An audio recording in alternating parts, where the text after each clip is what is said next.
Yeah, the way you handle things. You had a hell of a shake, getting bullied in the void. Starborn sure know how to make an entrance. Ready to head back out there? The Eye can help you find the artifacts, but I'm afraid she's blind to our new competitor. No telling the exact number, but they're getting harder to find. Got some equipment, repairs, and upgrades on the making do list. The Eye's straining to her limits these days. Double check the safety and locks wherever you go, okay? Exploration's dangerous, even without some nefarious group trying to kill you.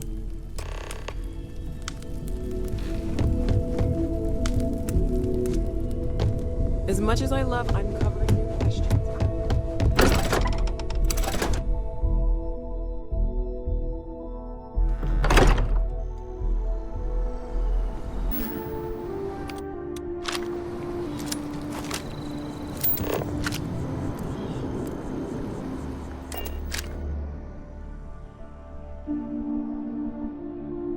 Time to get this ship moving.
very much we can survive at this low of a temperature.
action.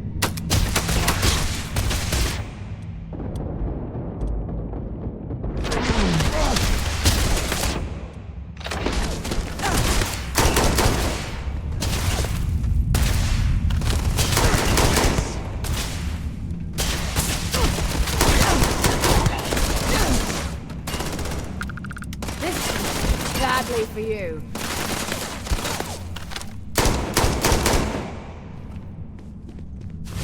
I still don't understand how you can harness that type of power.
Investigate that control center on the far side of the bridge.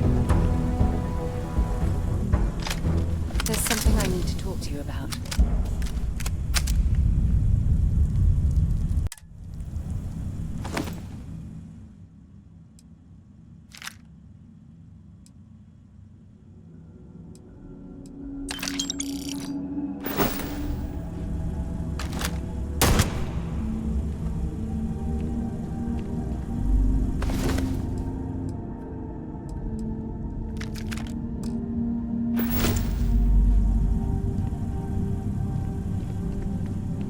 I wanted to talk to you, but honestly, I don't know where to begin. The Starborn's technology is simply astonishing. It's just almost too much to process. Of course not. No one has. If an encounter with this level of importance had occurred in the past, I assure you that Constellation would be well acquainted with it. Yes, I suppose I am. But you can hardly blame me, can you? You do understand the significance of this encounter, don't you? This is humankind's first contact with what I believe is an alien race. A race with technology that could be far superior to our own. Oh, we could learn so much from them. The way they behaved, I'd say that's not very likely. If we are to learn anything from the Starborn, we're going to have to take the initiative ourselves. I wouldn't say I was afraid. More like approaching the situation with caution. Can't be a coincidence that these Starborn suddenly appeared after your experience at that temple. We know they're here to lay claim to the artifacts, but what's their true motivation? What aren't they telling us?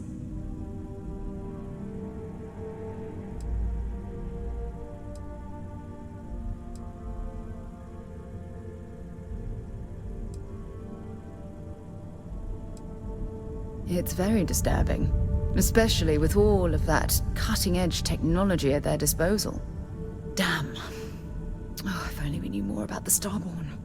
What their species is like, where they're from, how they're able to speak our language. I feel like a cadet on my very first day aboard a spaceship. My mind is absolutely swimming with questions. No, not time travelers. I don't think the science is there to support that theory. Their name alone, Starborn. There's some type of hidden meaning there. Something that feels very old, perhaps even ancient. Whatever the case may be, I can assure you that Constellation intends to get to the bottom of this mystery. I'm not really sure. Scientifically speaking, we're all born from the stars.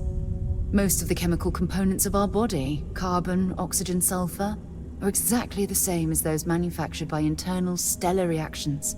Now, ask someone like Matteo the same question, and he'd probably give a more theological answer. But hey, it's all a guessing game anyway.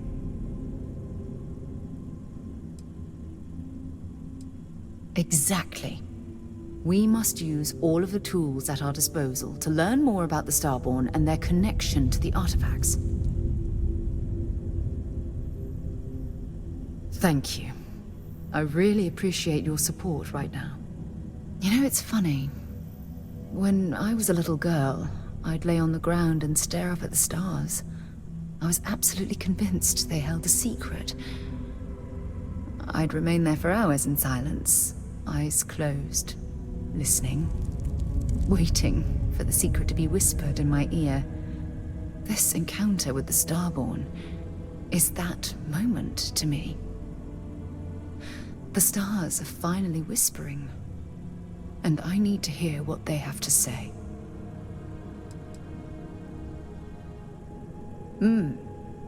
Although I'm flattered that you think of me that way, there's a time and a place for that sort of talk. This is definitely not one of them. Well then, I've certainly wasted enough of your valuable time. Just do be careful if you cross paths with these Starborn in the future. I wouldn't want to lose one of the most valuable members of Constellation.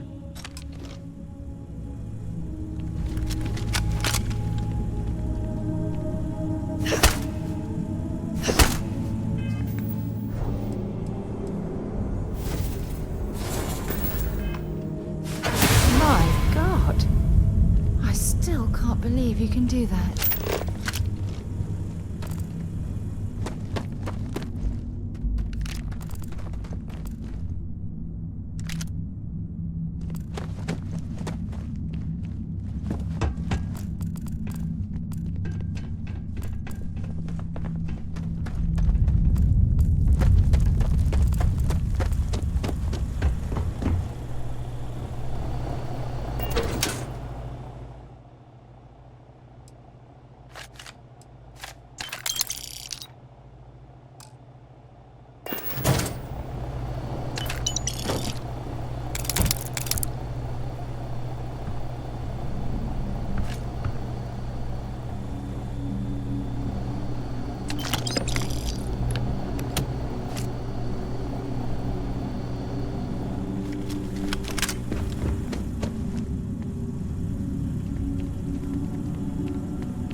might as well take what we can.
That part of the life form should prove useful.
As has already been communicated by Commander Creek, you have full authorization to claim the facility for Ecliptic and appropriate anything deemed viable from our combat operations. If the base is, in fact, under the control of the Crimson Fleet or anyone else, Command grants full authorization to eliminate that threat using any means necessary. Captain Bales out.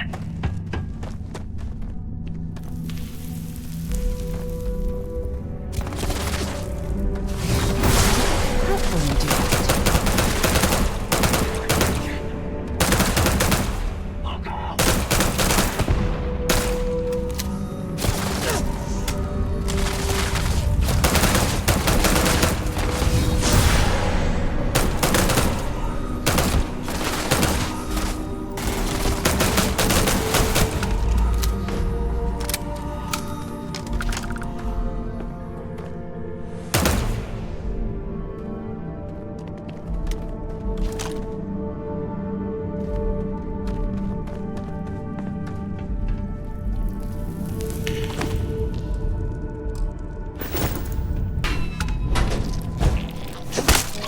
Damn it! I totally lost them.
If you're searching, then make it quick.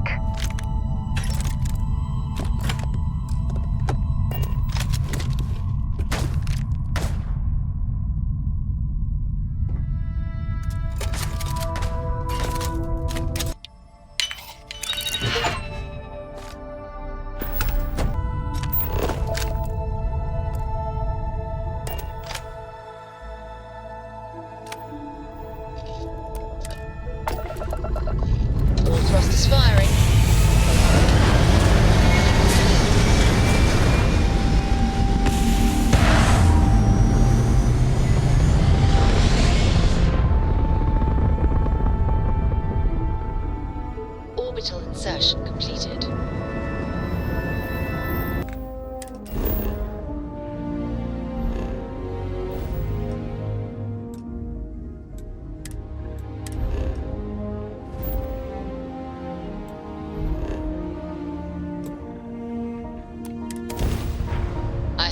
for you.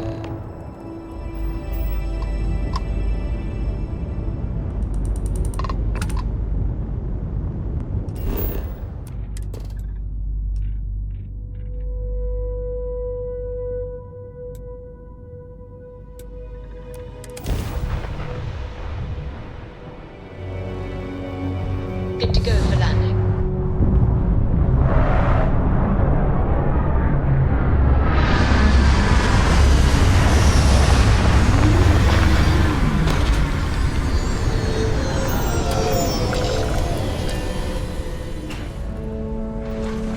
Hello, Captain.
Got anything on your scanner?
while we're here, let's swing by Centaurian so I can pick up some ammo.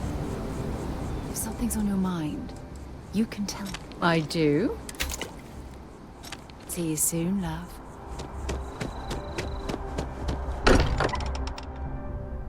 Now that we're here, perhaps we could spend a bit of time relaxing rather than planning.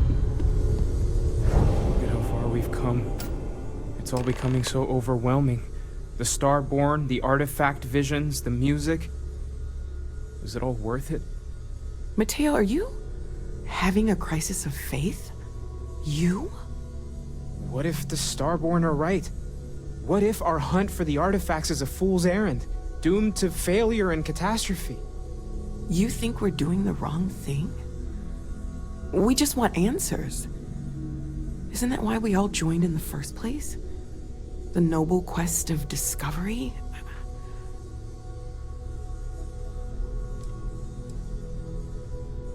This is serious. It could be the most significant threat that Constellation and humankind has ever faced before. I'm sorry. I'm not trying to shame either of you. Blame the workings of a worried mind. I just hope that this journey doesn't turn us into something that we wouldn't recognize from where we are now. Hate to interrupt, but I have a favor to ask. Lot of equipment on the Eye has reached the span's end. If we're going to find more artifacts further out, we need work done. Got the nods and signs from Sarah and Walter for the materials, but I need hands. Console parts, replacement wires that have burned out, some fixes to the intercom between the station and the lodge. Won't be going alone. Need more than just the you and I. Asked around. A few constellations are already on their way up.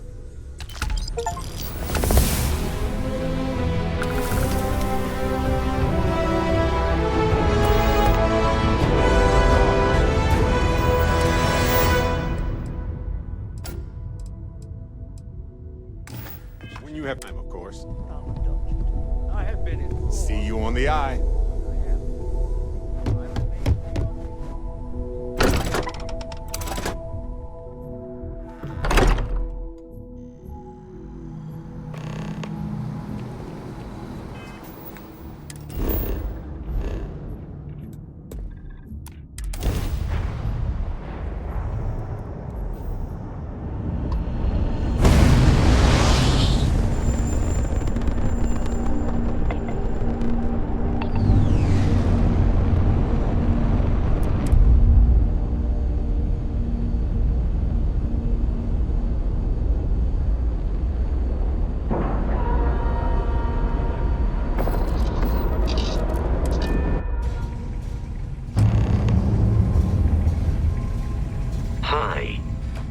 Please disregard.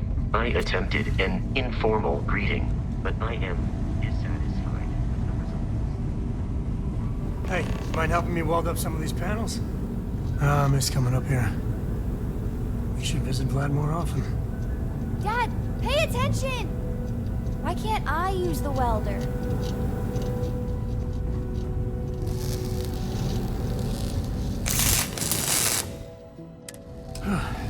Down in a jiff. Let me just check a few more things.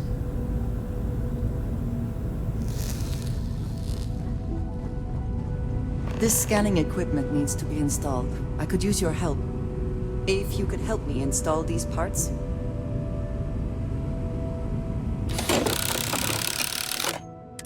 I think we are done.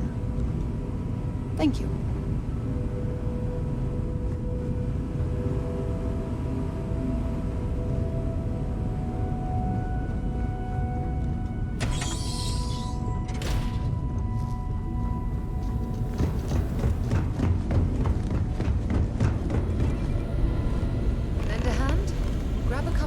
And let's tighten this equipment down.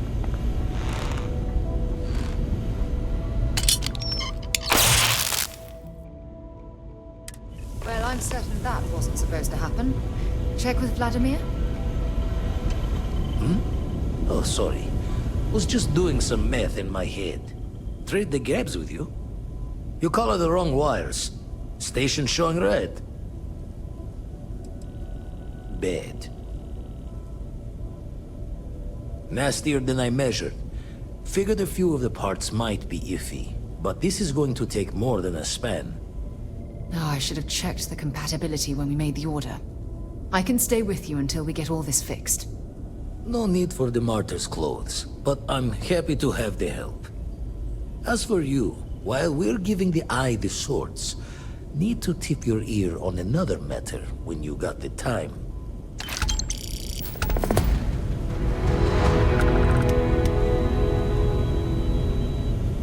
Don't want to worry anyone, but we got more competition. Not Starborn, rival collector. Captain Petrov owns a salvager vessel called the Scow. Runs it like a palace of novelties. And he's got a new prize in his collection. The Scavenger hires every gun and knife willing to chop relics out of their owner's hands for pay. Scrapes out any derelict ships his mosquitoes can find. Reached out through my hand-to-hands to see if we can do an honest swap. He says the rock ain't for sale for any price. Think we're gonna need a crowbar and bag for this one. He's got a reputation for seeing the gold in things, but he's no lab coat. Thinking he knows it's unique, but not why. All the more reason to clutch tightly. Left the life of a jack-of-ones behind myself. I know what I'm asking. But I see a clutch prize not up for the prying any other way. Not sending you lone hook on the job. I won't bear it with you on this one. You two will be foot to foot the whole way, so make sure you're ready. As we always say, each member of Constellation is their own conscience. I'll leave the details of the doing to you. Catch a smile out there.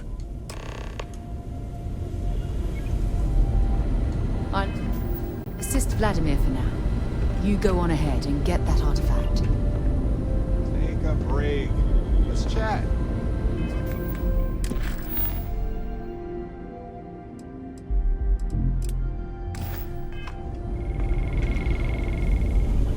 Spend so much time looking at the scans. Lucky I noticed the pattern in one of those artifacts you pulled out. Here.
Scow. Our captain is not taking visitors.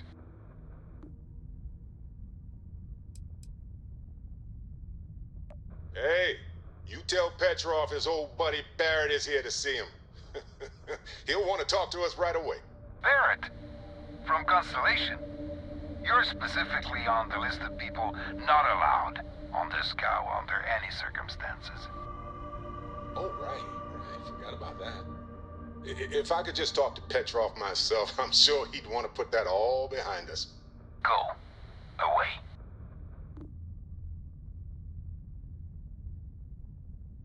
No one uninvited boards the Scow. Captain's orders.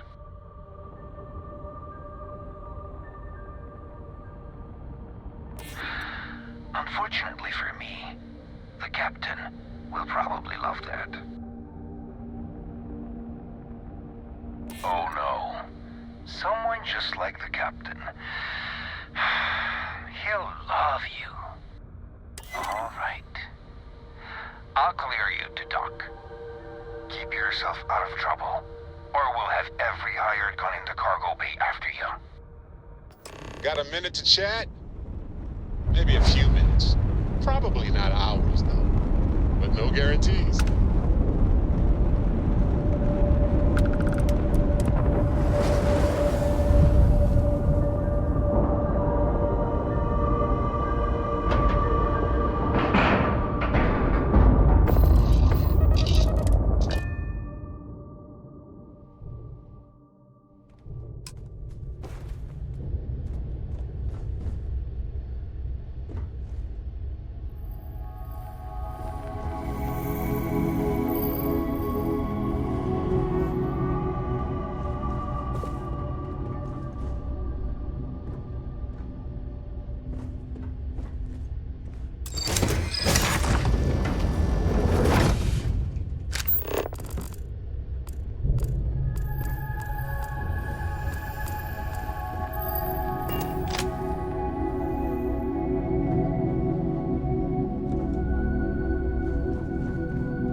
Who let you on board? Thought Petrov was done hiring mosquitoes. Or maybe you're after something from the captain's collection. Well, he calls us. Some old Earth term.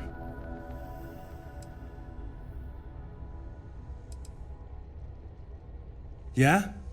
What kind of salvage work you do? Ship? Ground battlefield? Or do you just skulk the back alleys picking through trash?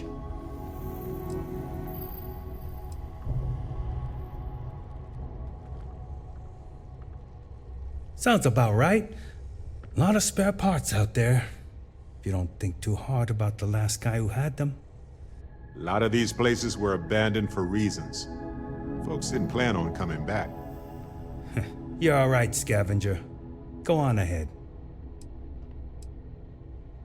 Traded for it. Some dusty hauling ore from the fringe. Was glad when he left. It's all shakes and muttering. Strewn about all over. The good stuff's locked up in a vault for Petrov's own personal viewing pleasure. And before you ask, Petrov's the only one with the keys, so don't try bribing any of the crew. You'll just waste your money. Petrov's got a whole little alien zoo in the back. He's asking for trouble with those things. But the locks on the cages are pretty high-end. Thankfully. Fine. Just ignore me then.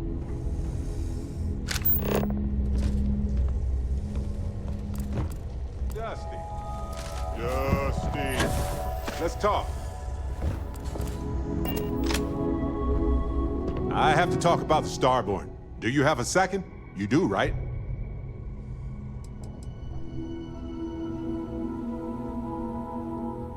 It was awesome. I already evaluated us for hallucinations or other types of chemical filters, and I found nothing.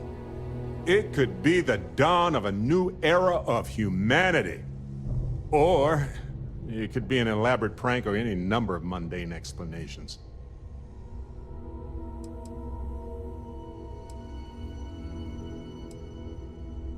Well, they were definitely unusual, but aliens seem so inhuman, obviously.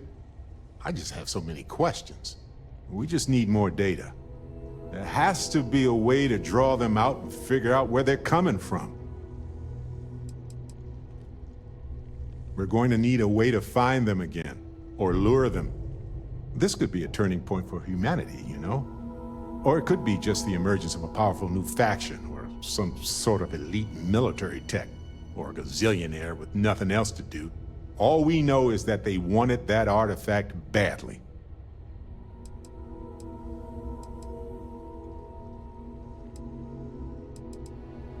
It's possible we've misinterpreted their actions, or that they were under duress.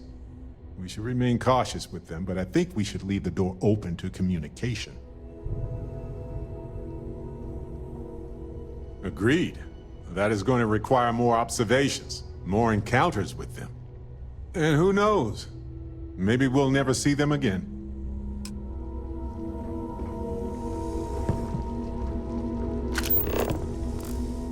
You want to speak to the captain.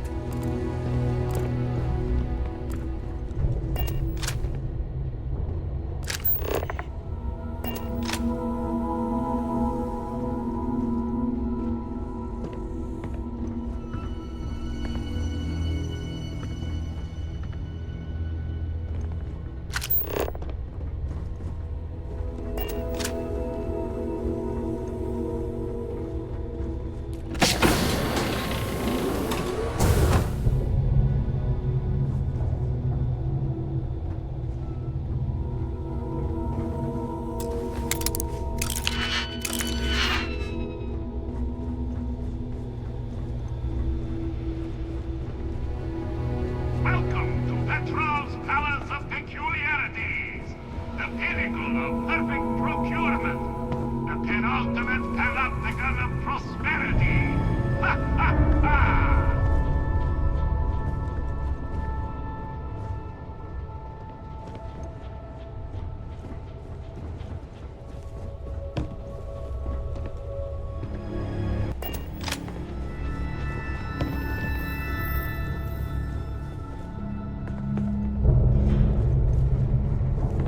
You meet Vadek yet?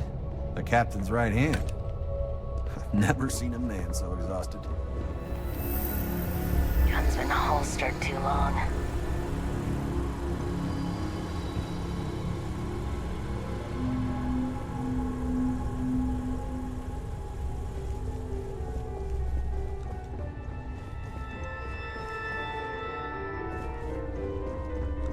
Hello?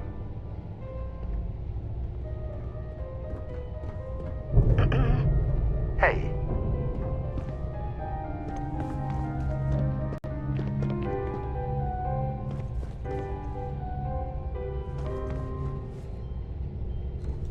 Okay.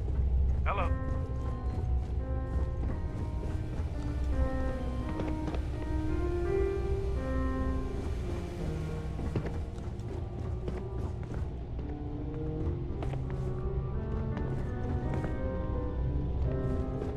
Got work to do. You know, people say he's mad. But I like Petrov. Runs a good ship.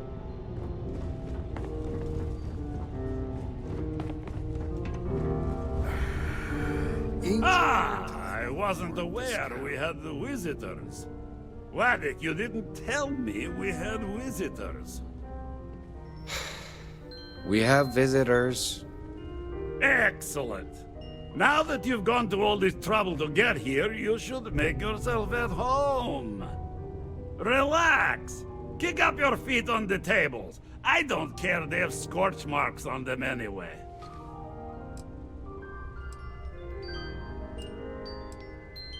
Oh, flattery, huh? My favorite pastime, huh? Between you and me, I do have something very special in the vault. But my jealous heart knows no bounds. I want to keep it all to myself. Petrov! It's me! Barrett? You dare show your face in my ship again? Hey, you still sore about that? Engines blow up all the time. Ha! You old son of a space flea! It's good to see you! Hey, old pal. How about a tour of the vault? Let me wallow in my jealousy one more time. Of course! Come with me. I know. People look at me and say, Petrov, your whole ship is a testament of splendor. Why do you need a special vault? Well, all I can say is that even the greatest collection needs its own private viewing area. Plus, between you and me, there are thieves everywhere. So I spared no expense. The free door between me and my treasures is painful, but that is the price of security, huh? Que sera? Just a bit further. This ship and I have been through some adventures, I'll tell you. I once collected salvage from a Deimos Celestial class while it was exploding. The crew was scraping scorch marks and bits of metal off the hull for weeks. And of course, there was the time I accidentally steered us into a UC Navy vessel after a particularly uproarious celebration of my latest acquisitions of fine art. But we were wedged perfectly between their two thrusters, and were able to just kind of push them back into the star yard for repairs.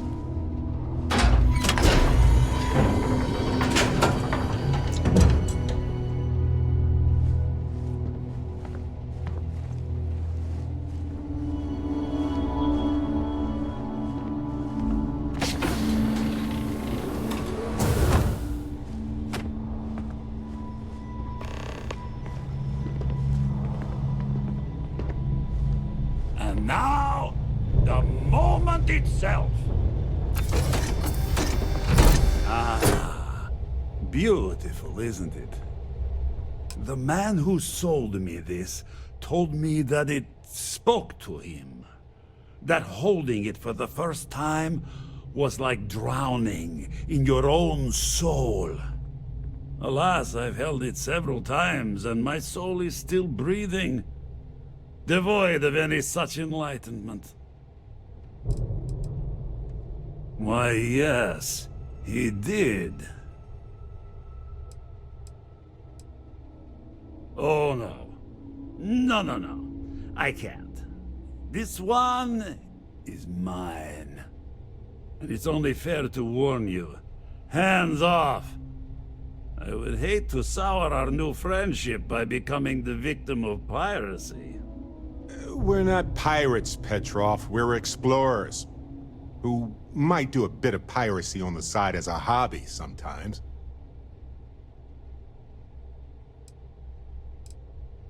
I'm afraid not. I'm easy in all things, except my collection.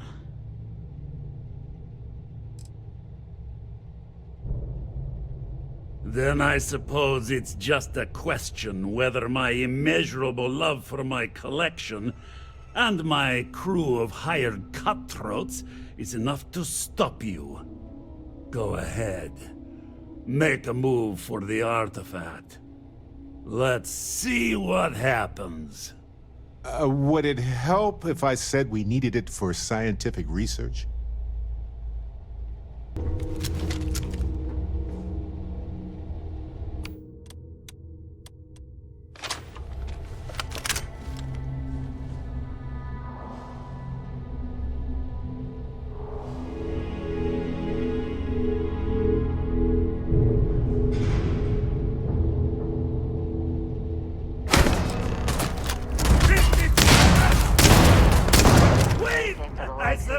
I surrender! Don't kill me! You got one chance to back off. Now. The captain's word is good. Out now. Done! Stand down, everyone. Let the nice pirate pass. Out now.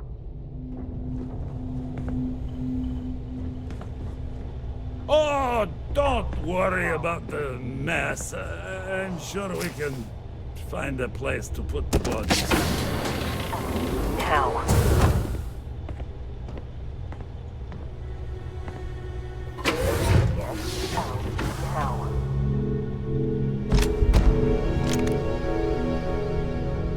Let's find out why this was locked. Get out now.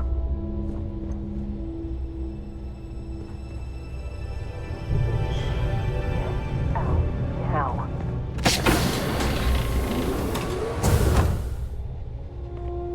Get out now.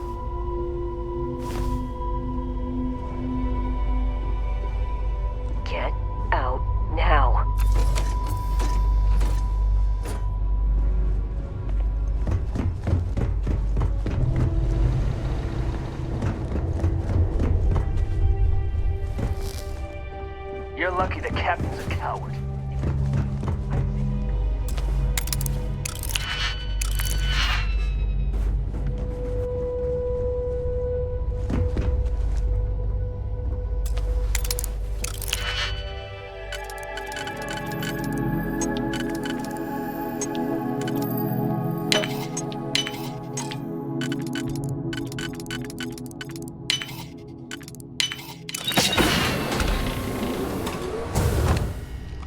Damn pirate. Get what you came for and leave.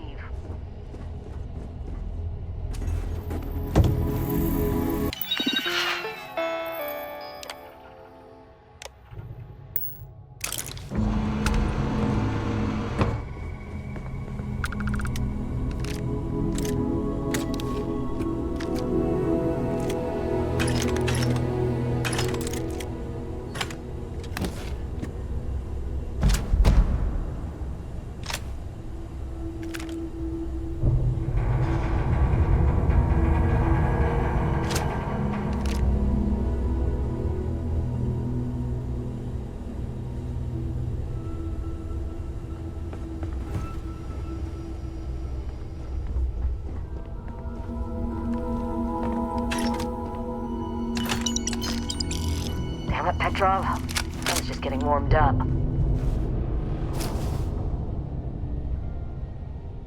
Countless planets to explore, and we're here exploring pockets.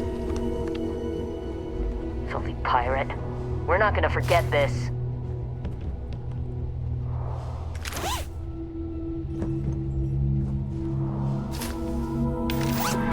Oh, now we're talking. Gone.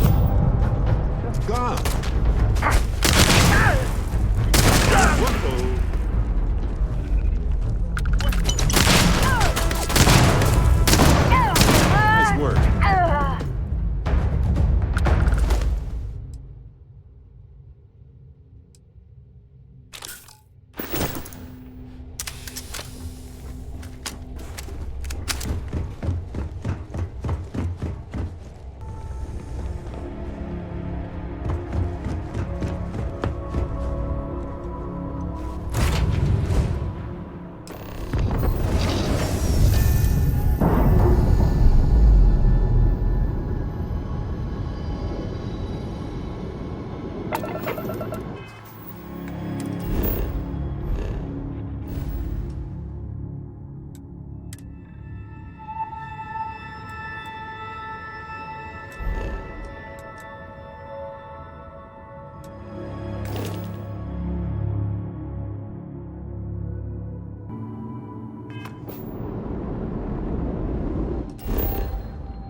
Vlad, come in! Come in!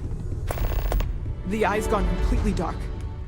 I can't reach anyone on the station. Noel, Starborn, came out of nowhere. Vladimir, get out of there! He already left. Said he was going to the lodge.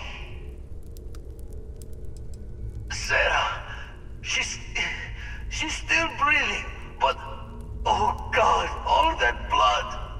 Hello, Constellation. Are you there? Who are you? What did you do to our friends? They call me the Hunter. And now that I'm here, your part in glimpsing the Unity is over. I'm already on my way. Say goodbye to your friends. It won't be long. Forget about us! That Starborn bastard is after the artifacts! You can't let him take them! Pack up the collection, move it somewhere they can't find it! Damn it. Vladimir's right. We need to get the artifacts packed up, and that means holding off the Starborn. What about everyone on the Eye? We can't leave them to die up there.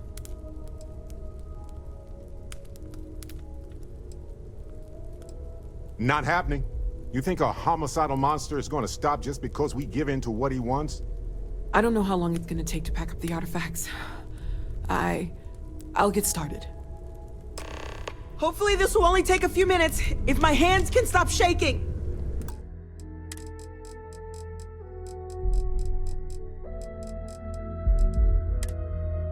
Take cover, everyone!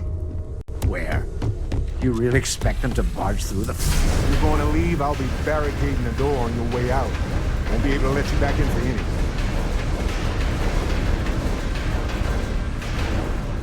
Right back at you.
Messed up on this one, friend. Usually the last guy to get outdrawn. I got a good look at him before he knocked me senseless.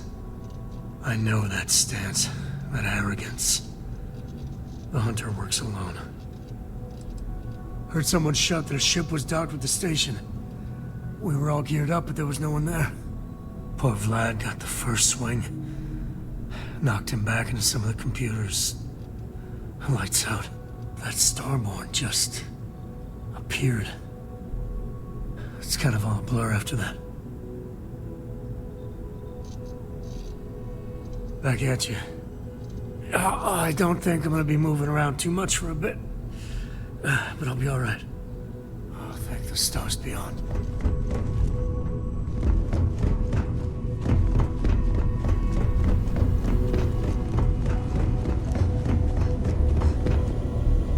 Oh, thank heavens. You're all right. Oh, not that I've seen, but I've been drifting in and out.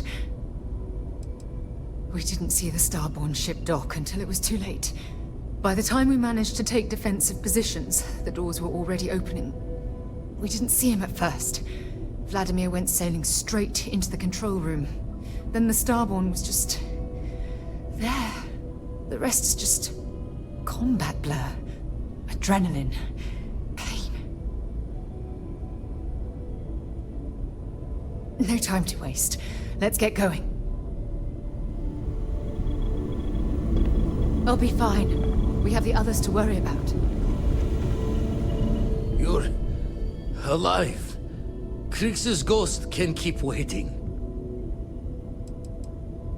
Not many sights to see before I lost the lights. Can't be sure yet. Starborn could have done a lot more damage. Guessing the glitter of the prize wasn't here. Saw the ship dock with the eye. We took up the arms call, but when the doors opened, there was no one there. Skulked in like a damn specter. Before I had to know, it was nothing but pain's wings and a cold sleep. Time's unknown, but I came too long enough to hear him gloat about going to the lodge, and seeing our friends trying to crawl away from him on a bloody trail. No tears for the old. Got the others to worry about.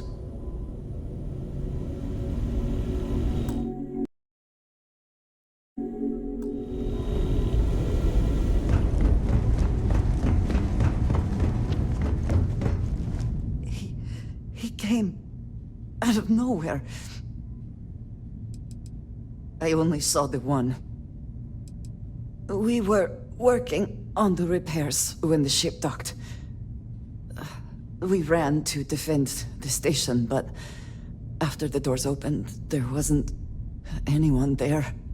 Then, all of a sudden, Vladimir screamed in pain, and I saw him flying through the air. That's when I saw the Starborn. It went very quickly after that. Thank you. I don't think I can move right away. But I'll make it. Go on.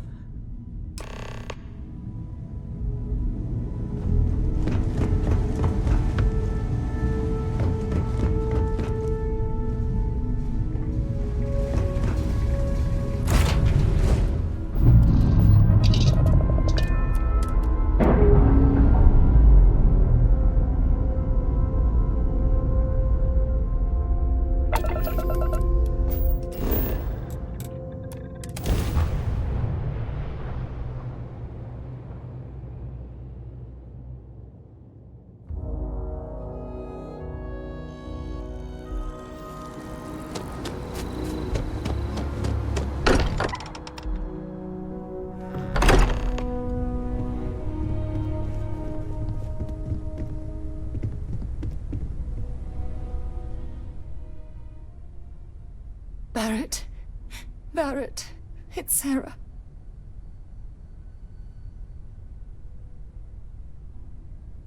Barrett, we're going to keep going.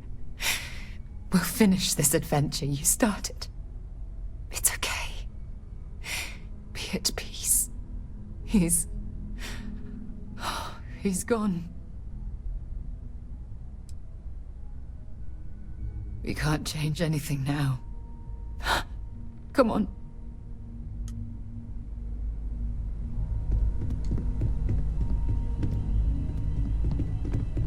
I appear to only be seriously damaged instead of critically damaged. Fortunate. That you are likewise relatively undamaged is also preferable to the alternative.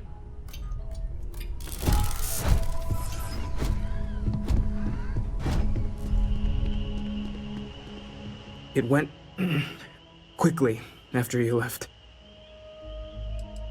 Walter was upstairs when he screamed. I went to check on them, and then the hunter appeared out of nowhere. We fought him off as best we could, while Noel packed up the artifacts and escaped. We held him off while Noel escaped through the basement. There's a door that leads to the well district.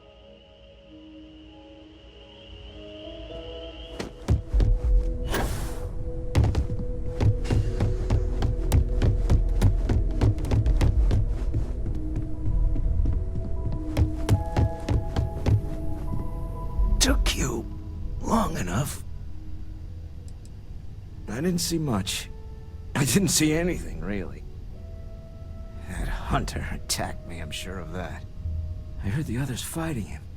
Noel screaming and running off with the artifacts. Noelle, she might still be in danger. There's a secret door in the basement, leads right to the well district. That would have been the safest route for her to run.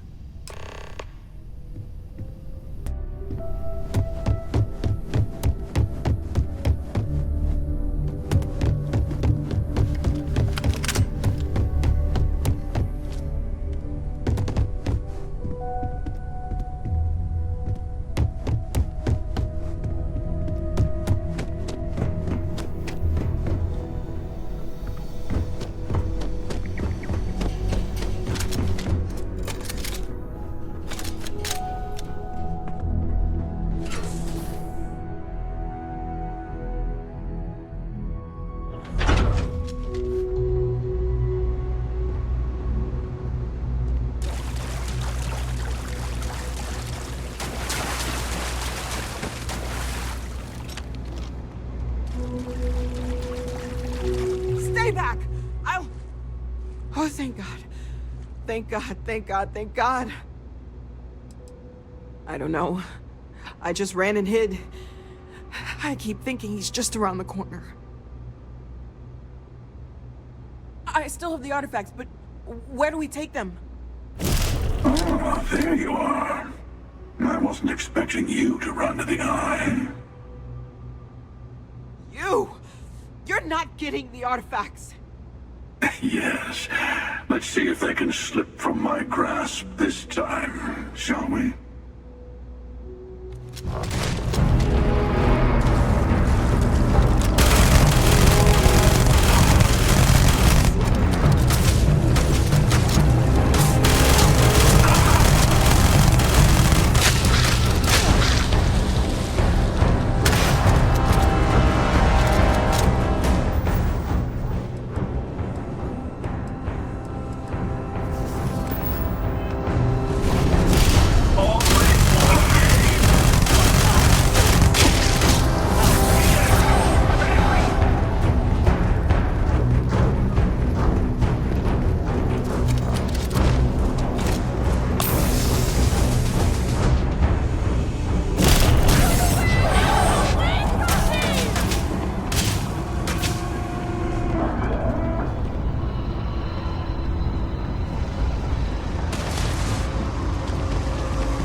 you're back.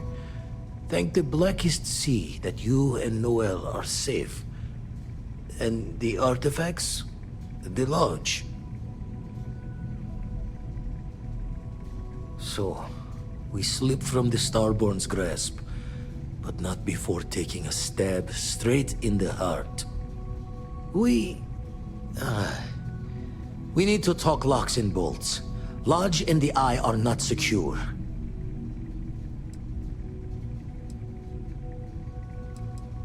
Years in the making to modify the station.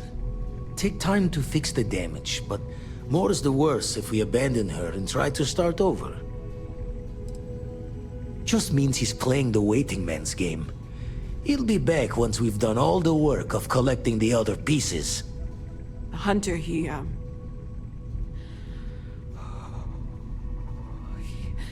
probably found us because we're somewhere obvious. High-populated area, just like how the Starborn found you orbiting Neon the first time. But the fact that they're competing with us to find the artifacts means they can't get them without searching. So we put the artifacts somewhere in the fringe, or on something that can slip from their grasp if they do another strike from the curtain.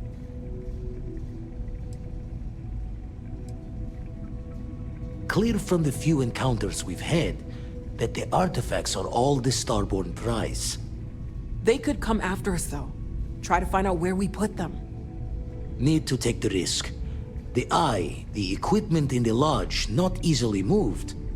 Gotta hope whatever is giving the Hunter pause applies to the whole. Just need to make another direct hit less the jackpot.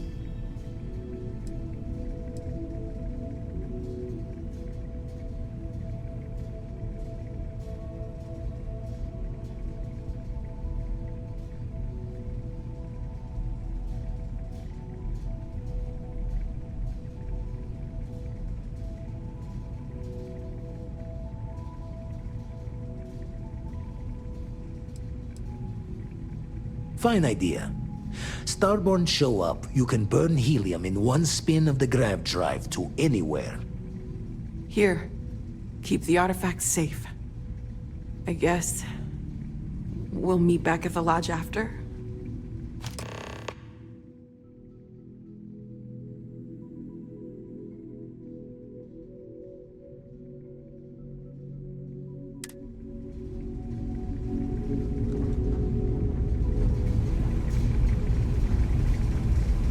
Noel and Vladimir are right.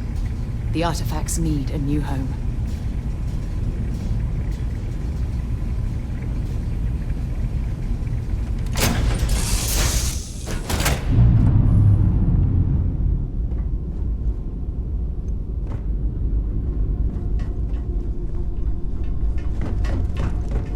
Hi, Skipper.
Have a good one.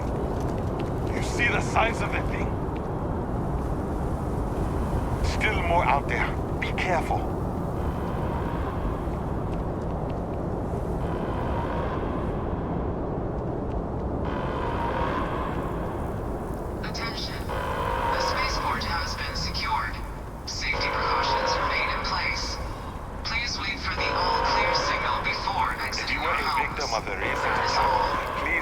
calm. UC security has Excuse me. everything under control. There's been an incident. Please continue going about your business.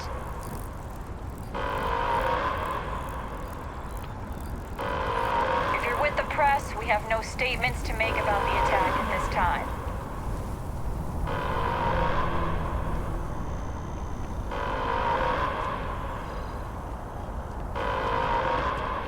We're asking everyone to continue their day. There's no more active threat.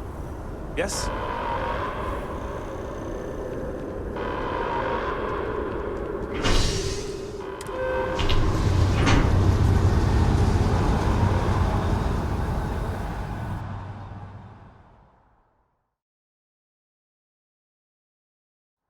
It's done. Let's head home.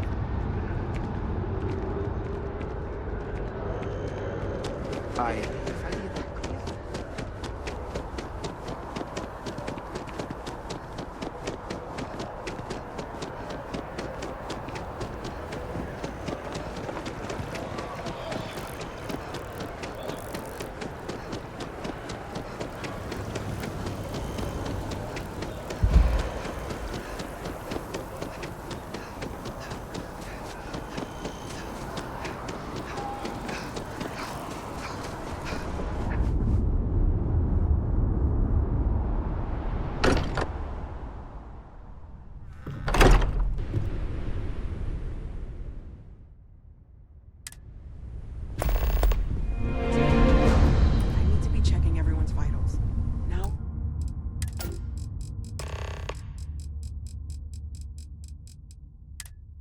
Really isn't the time.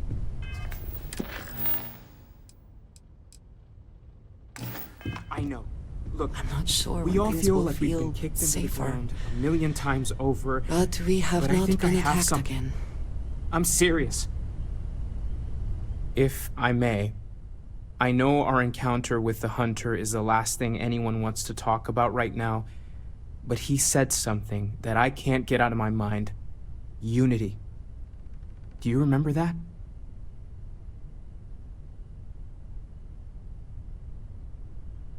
Because he was stopping us, implying that we were getting closer to it. The thing is, I've heard that word before. It's an important concept in Keeper Aquilus' speeches. The priest? Is the Sanctum Universum going to bless our little crusade of discovery? It can't be a coincidence. The Sanctum has always believed that answers are out there in the stars.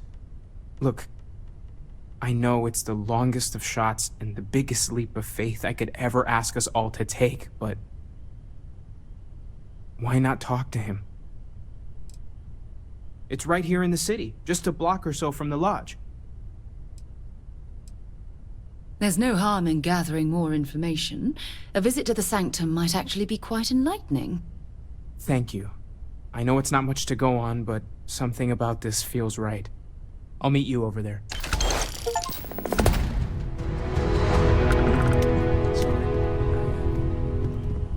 I've been lost in thought.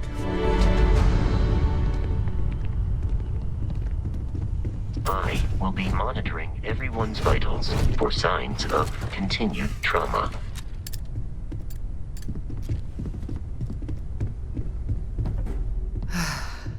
To think the Lodge turned into a battlefield.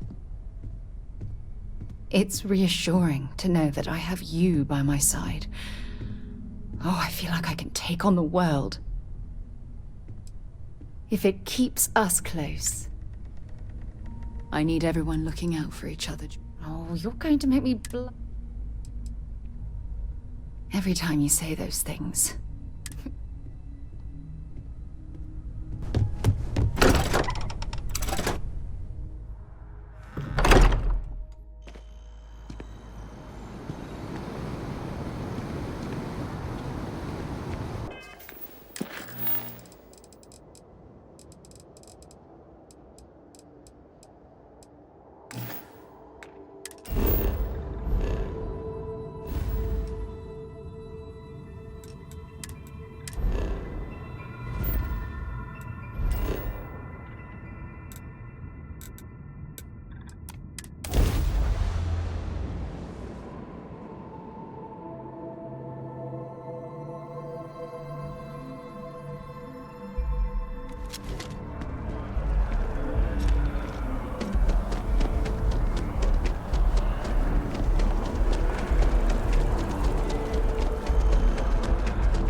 Keeper Aquilus, can we have a moment?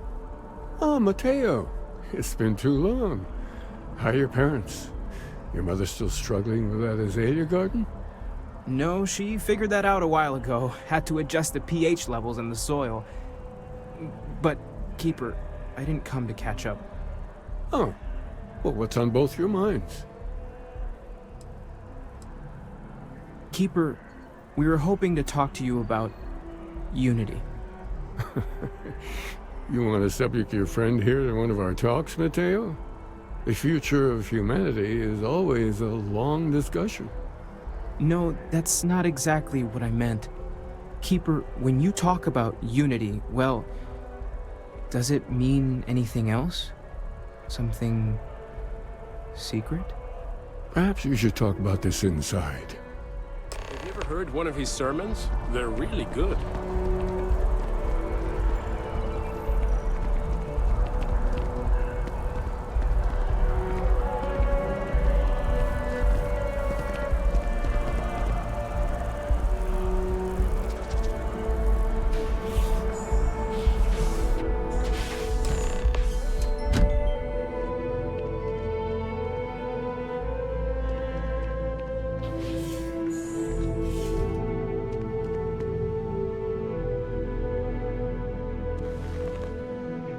Now that we have a little privacy, why don't you tell me exactly what it is that brought you two here?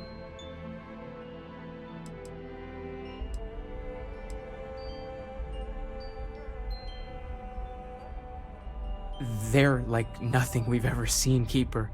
Gravitational distortion, sub-audio harmonic sequencing, unidentifiable energy fluctuations. I caught half of that. So, these things are unusual? Even in your experience? There have always been mysteries that seem to defy our understanding of the universe. Beyond rational thought. We enter life as an act of someone else's faith in us. There's no way of knowing who we will become, and yet the risk is made anyway. So you've pushed into the unknown, not knowing where it would take you. And it's brought you here.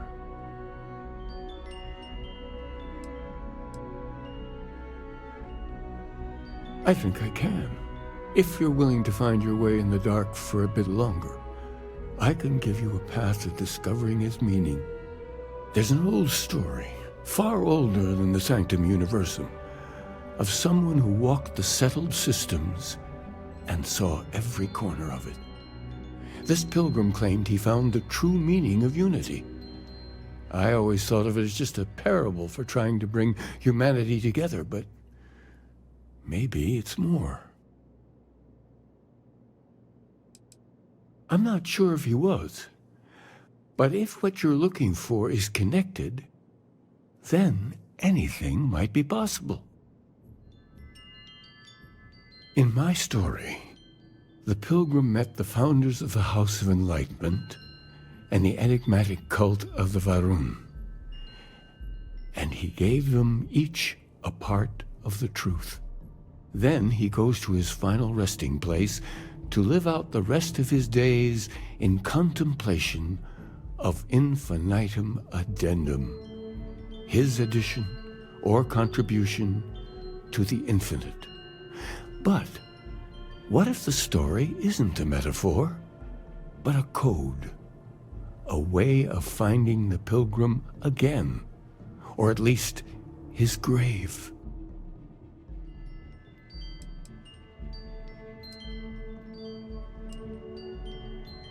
Yes, something must be there. I just can't put my finger on it.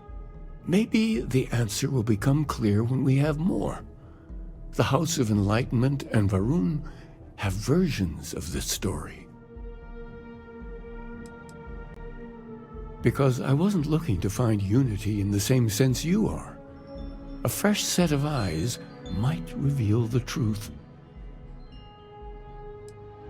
Oh yes, typically. But there is a lone zealot that was captured recently for attacking UC ships. I've visited her a couple of times. Hopefully, she'll be willing to talk to you as well. And if you need directions to the Enlightened, They have a branch in the well helping the poorest citizens of New Atlantis find a better life for themselves. I'll stay here with the Keeper. We need to catch up. And I wouldn't mind asking him a few more questions.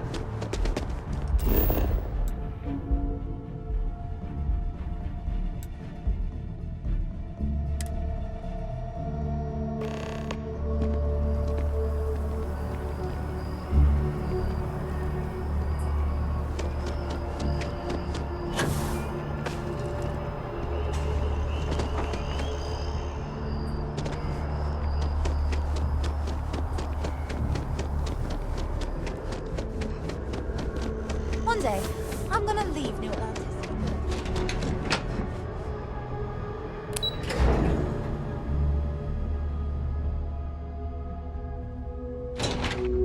There's something I need to talk to you about.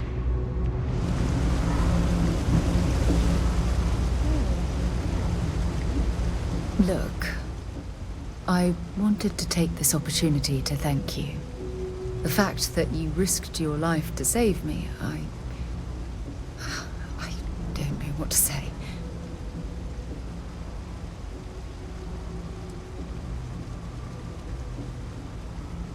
Well, yes, of course. But that's beside the point. My only wish is that my rescue hadn't come at the expense of Barrett's life. He was one of my closest colleagues and a cherished friend. He always knew how to make me laugh. I'll miss him dearly.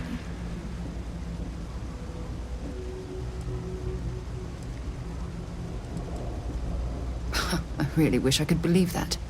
Our charter at Constellation has always been to analyze the unknown, but rarely at the expense of our members' lives. Yet all the while, I've been cavalier about taking risks and pushing the boundaries, not appreciating the true cost of my actions. Had I not pushed so hard to pursue the Starborn, perhaps none of this would have happened at all, and Barrett would still be alive.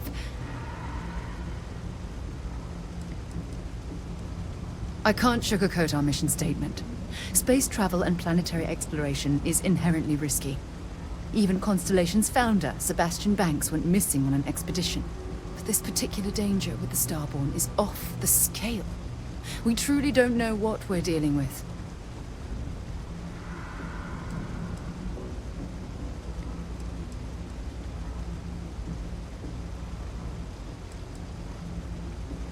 No, she wouldn't. But was it worth the cost? Damn it! Why is this happening to us? We're explorers.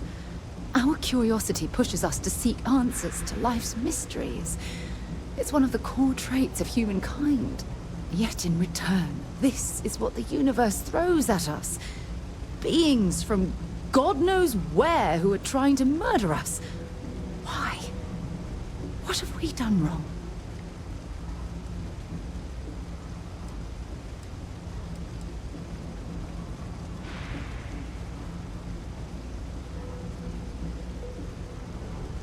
No. I refuse to allow Barrett's death to be attributed to bad luck. It isn't fair. The question is, where do we go from here?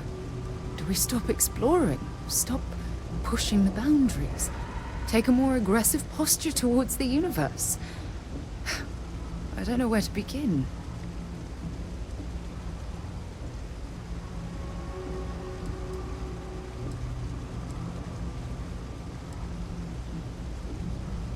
Agreed.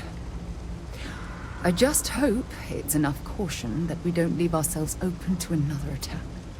Well, I suppose that's all I had on my mind for now.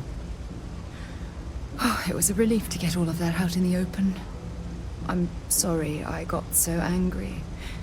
But I assure you, it's nothing personal. You're the only one I feel comfortable talking with about these things. Good. Because I expect this won't be the last time I intend to cry on your shoulder or scream in your face. Well, we have a long road ahead of us. I suppose it's high time we get back to work.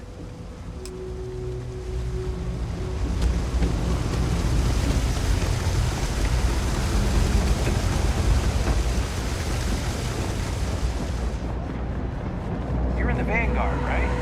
Hey, thanks for your service.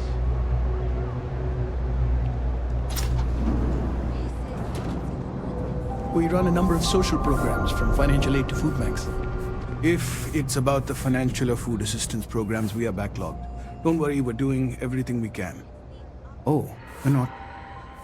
Sorry. Can I help you?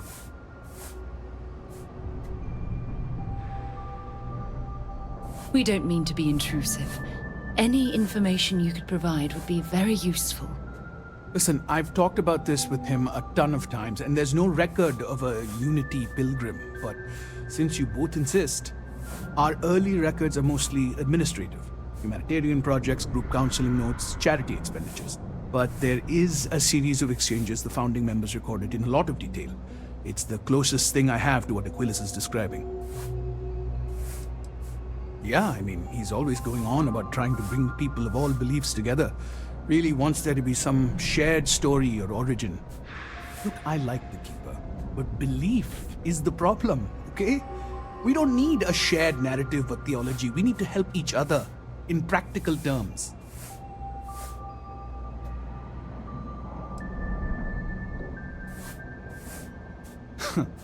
We might actually have some, but anyway. A man walks into the first House of Enlightenment. The founding members just call him the Drifter. So they think he's a charity case at first, but no, the Drifter asks them a bunch of questions. If your philosophy is built on an individual's own morality, what about the second person? That second person might disagree. Isn't the problem of two what you're really looking for? And the founders respond, each individual must understand how the second person lifts them up.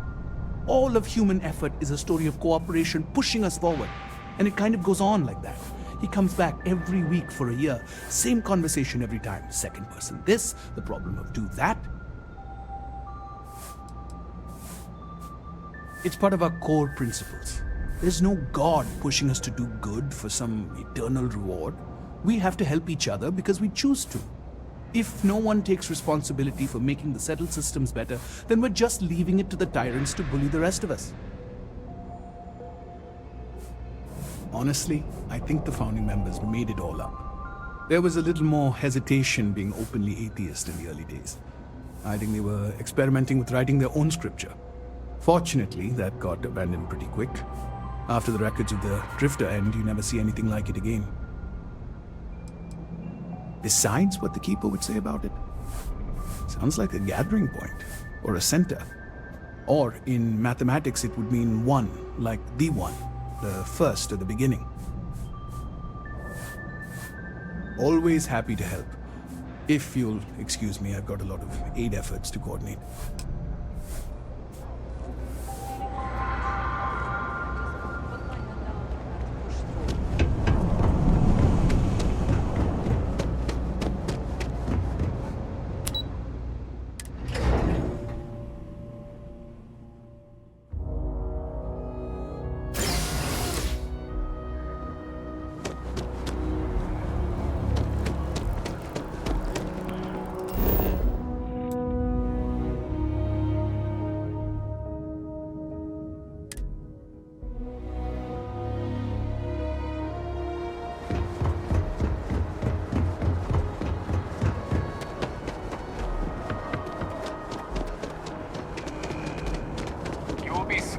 Enter the city. Security scanners, chemical sniffers. The United Colonies sure isn't taking any...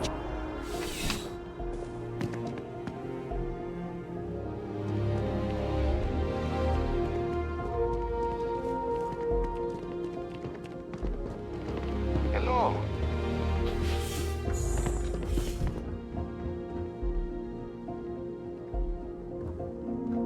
A visitor? I have all the company I need. jokes. You come to hear about Varun. Like the guards. Like the Keeper. I don't think it was a joke. It was an attempt at some genuine sympathy. The Great Serpent waits in the shadows.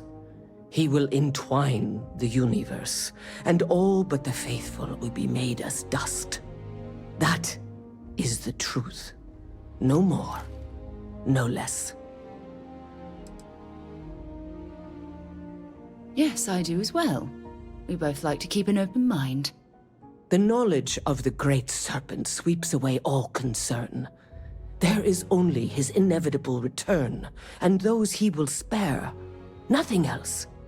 You wish to speak of the Keeper's pilgrim, do you not?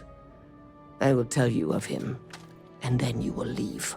Jinan Varun meets the unbeliever. He gives false prophecy to Jinan. But such is Jinan's conviction in the Great Serpent, he does not hesitate. He cuts the unbeliever down. But the unbeliever returns. Jinan realizes the Great Serpent is testing him, and he will not be found wanting. 4 times they fight. Over 120 rotations of the planet they are on. Remember these 4 battles, Jinan, the unbeliever says. Remember these 120 rotations. But Jinan knows this is blasphemy, and delivers the killing blow. That is all. I have heard of no such thing. If it exists, it is a shadow that the Great Serpent casts to deceive the faithless. Strength and conviction show your worthiness to the Great Serpent. The kill is not as important as showing there is no doubt. I grow tired of speaking. Leave me. Holy shit!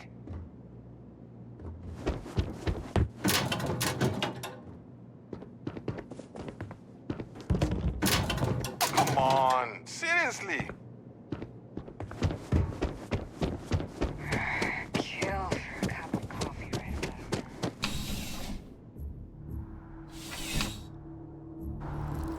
Contrary to what you might have heard, UC security personnel are good people. And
Aquilus has helped me through some time.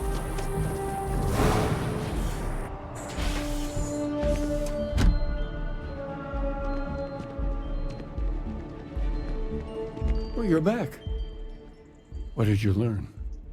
Was there something hidden in their stories, like we thought?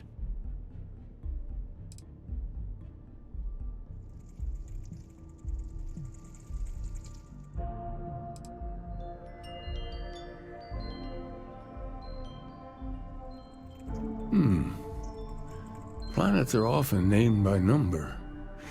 That second might mean the second planet in the system. What else did you learn? If there really is a location the Pilgrim wanted us to find, those do sound awfully like coordinates. Was there anything else? Yes. What he added to infinity. Maybe that points to a name. If we're looking for his resting place, we'd need to know the name of the star system, wouldn't we? Let's see.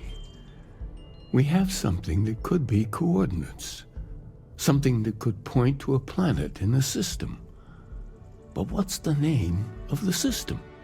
Infinitum addendum. What if we break down the parts?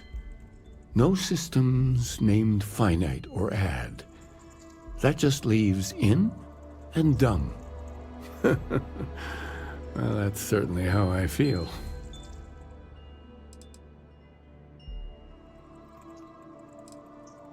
Well, I suppose that'll make someone laugh. Yes, that's it. The second planet in Indum, at 4 and 120. That's where you'll find the Pilgrim's resting place. And from there, maybe you'll find the true meaning of unity. Before you go, you've now spoken to many different perspectives in our universe. In a way, you'll be carrying their philosophies with you on this journey. I know you're looking for a specific unity, but if you had to guess what it was, what interpretation would you give it?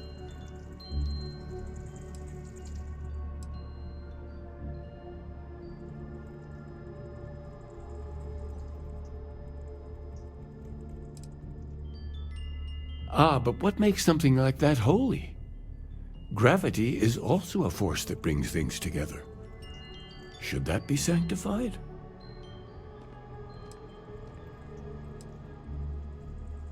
Yes and no. We believe God is out there waiting for us in the universe, and that the grav jump will bring us closer. But is gravity itself an article of faith? What do you think?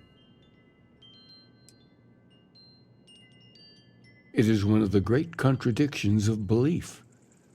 We feel the presence of something out there, but we insist that it is also everywhere.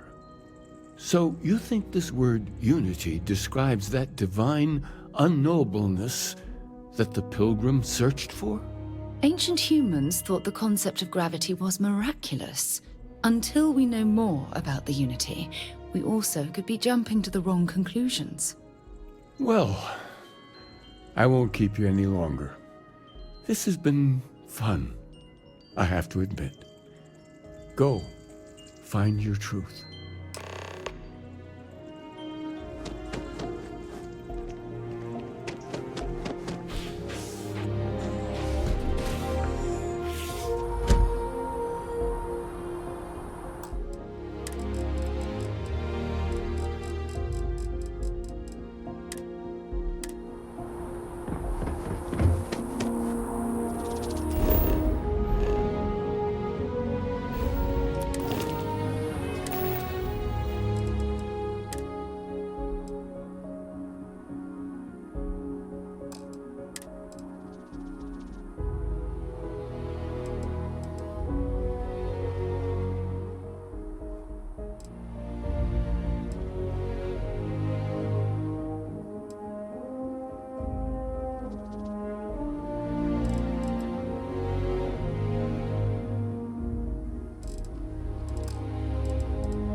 Here, perhaps we should check in with Matteo or Noel.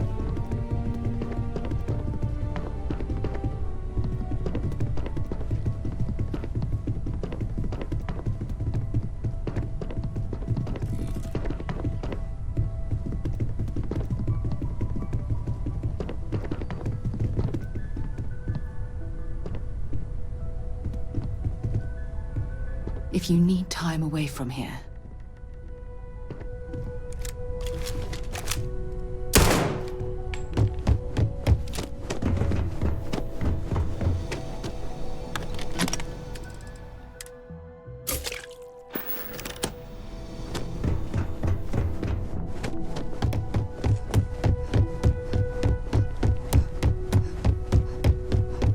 Go do what you have to do. Don't worry about me. I'll be fine now.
Hey, I've been talking with the others, and I'd like to get everyone together. To say goodbye. You know, to Barrett.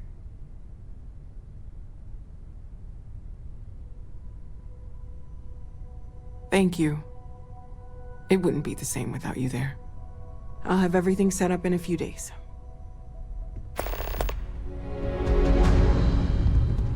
Constellation has suffered losses before, although none quite so violently.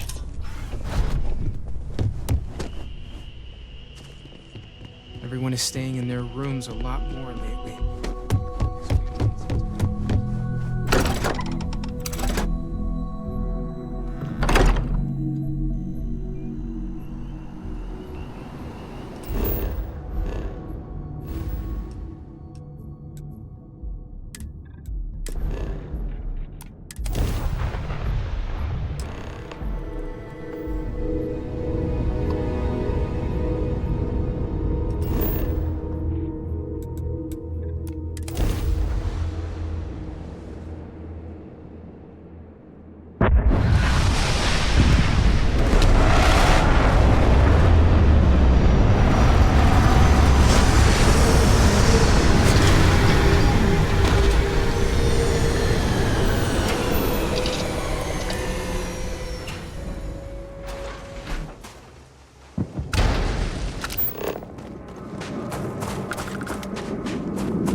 Whoever lived at this homestead seemed to have settled in for the long haul.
all of our moments together could last forever.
So, what have we got? Animal, vegetable, or mineral?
Picked up something you might be interested in.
What an incredibly beautiful sculpture. I suspect it was placed here for some sort of specific purpose, rather than as an artistic statement.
I picked up something you might be interested in.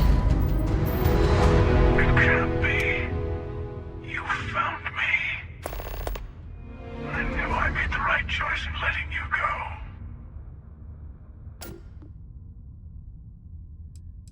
Oh, please. Did you think I couldn't have found you again? Extinguished that little spark of competition for the artifacts before it grew stronger. I wanted to see what you would do, and I haven't been disappointed.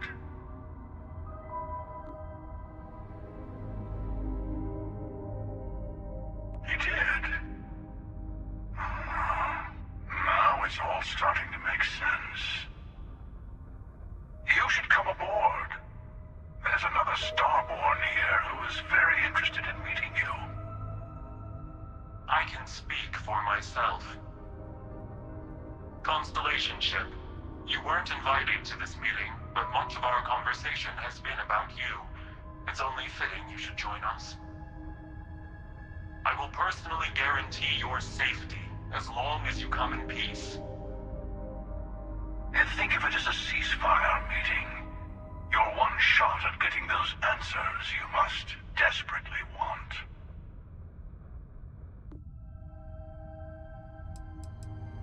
Let's just say they're very dedicated to stopping me from getting the artifacts. So if you don't trust me, well, they're your next best bet. I know your encounters with our kind have not been pleasant, but we are here to talk, and you deserve answers. Not a bad description, actually. We'll explain when we meet. In person.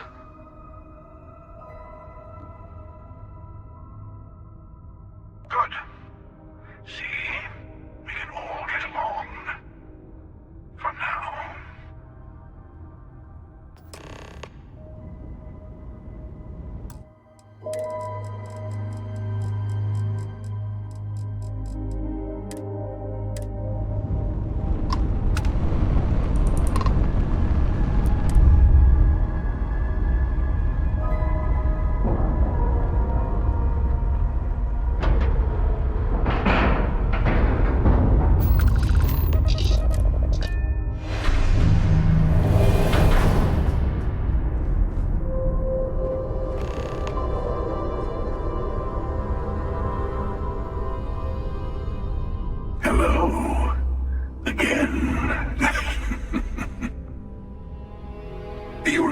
Emissary, perhaps? And their ship, the Helix? I believe they ambushed you above Neon and demanded that artifact you worked so hard to gain. Thank you for the stellar introduction. Your success is unprecedented. Before you came, we were just discussing how continued use of force against you is unwise.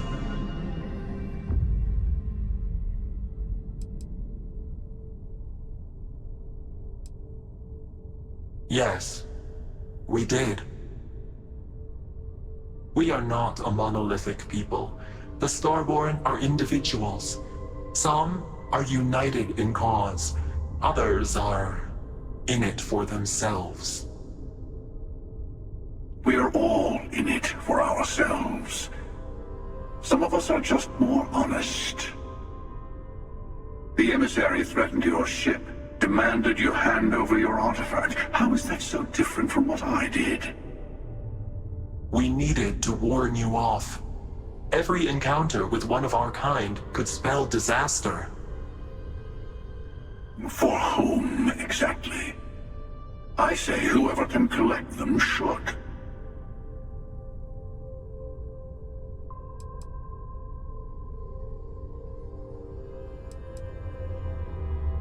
And who gets to say that? You? Me? The Emissary? I have debated morality for near infinity, and all I have found are groups of people enforcing their will on others. Rules and laws spoken as principles, but backed by arms and violence. Enough. We have more to discuss. The Unity. You are on the path to it. It is a place, a gateway. It is where we were reborn. Not a relatively expendable Dusty anymore, are you? Look at where you've ended up.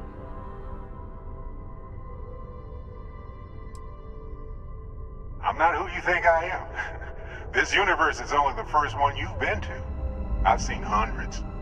Where I came from, I was the one who ran to the Eye. I left you behind to protect the artifacts, and the Hunter killed you. One of me, at least. I collected the remaining artifacts, and they opened the way to the center of my universe, and the doorway to an infinite number of others. That is the Unity. When I stepped into it, I became a Starborn. It's how I've entered other worlds, including yours.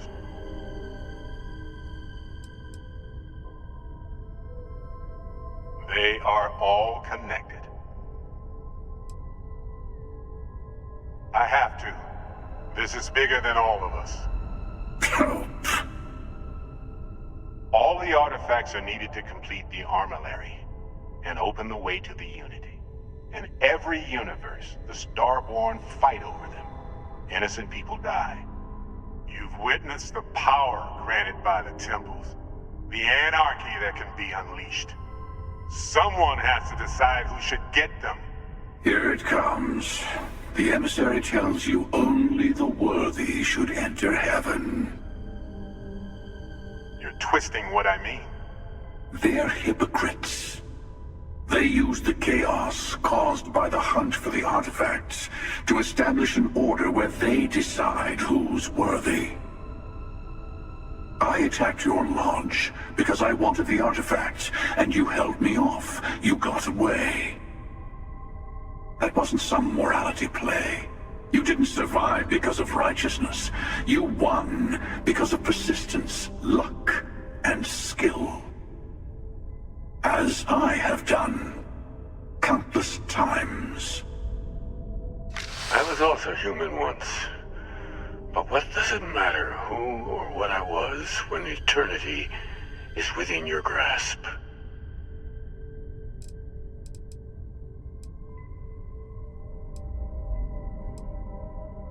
It means I've seen thousands of universes, collected their artifacts, been to their temples, You have a small taste of their power, but it keeps going.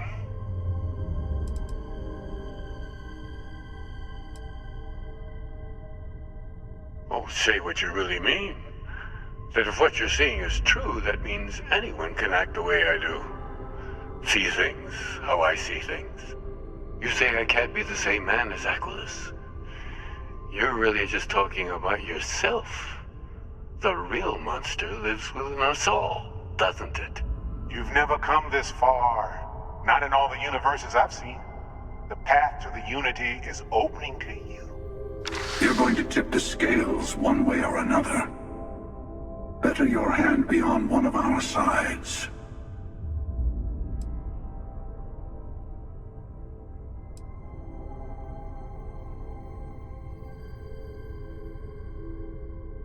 Bingo. I want a truce between all three of us. Give you some time to think over which approach to the Unity is the one you want. Mine or the Hunters? Yes. Let's see how willing you are to live under someone else's rules. Just remember, one of us isn't trying to judge you.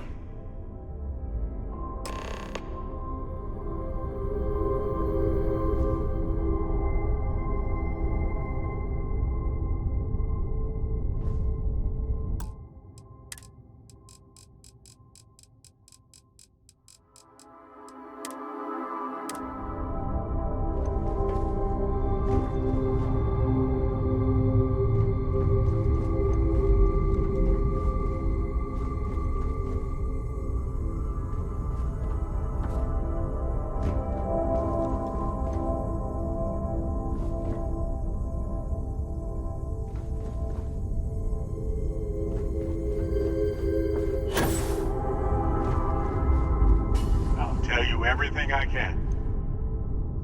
The Emissary and their kind only want to control you.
You might think the Emissary is on your side, but your persistence is what forced them to tell you the truth.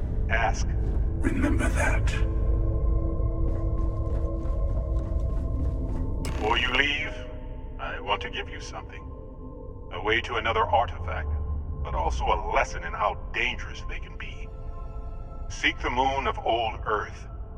There are secrets there you must discover for yourself. Here, to open the way. Yes, I will say no more.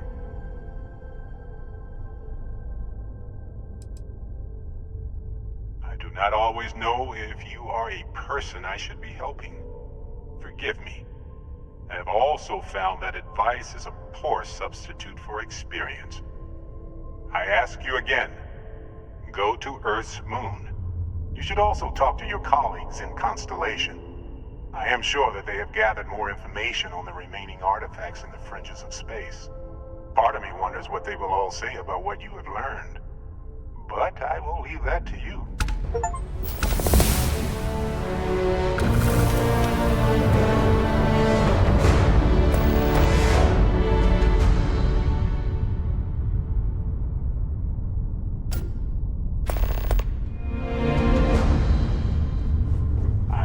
not the same people we met in our universes.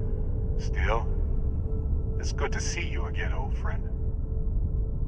The artifacts hold many secrets. It's not an easy experience to describe, but the Unity will speak to you, offer you the chance to become Starborn. You will be leaving this universe behind to be reborn. Everything you were before will be gone. Maybe that's why it offers the choice. Compassion? Or is it testing us? Different? I never know who you are when I meet a new version. But so much of you stays the same. It's hard. But each universe is precious in its own way. Mine will never have its original you in it again, as yours won't have its real me. You've seen the terror the Hunter causes. Every time a Starborn goes through the Unity, they get more artifacts, find more temples, gain more power. We can't let more like him abuse these gifts to destroy whatever's in their way. When all the artifacts are assembled, the device they create is called the Armillary. In many ways, it's a model of the multiverse itself. Through it, you can reach the Unity, and from there, you can become Starborn.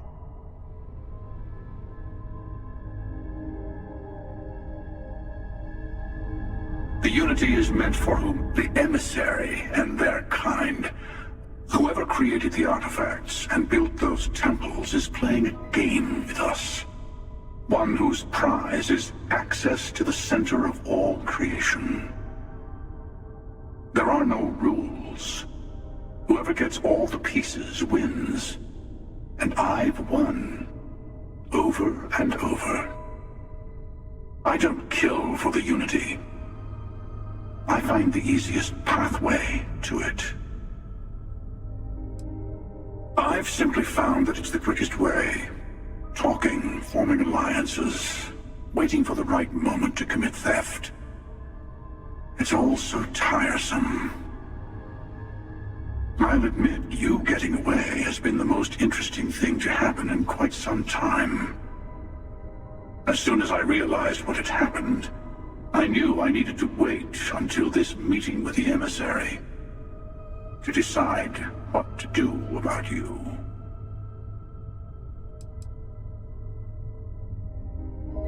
To see what would happen, of course. You might not understand just how many times I've done this.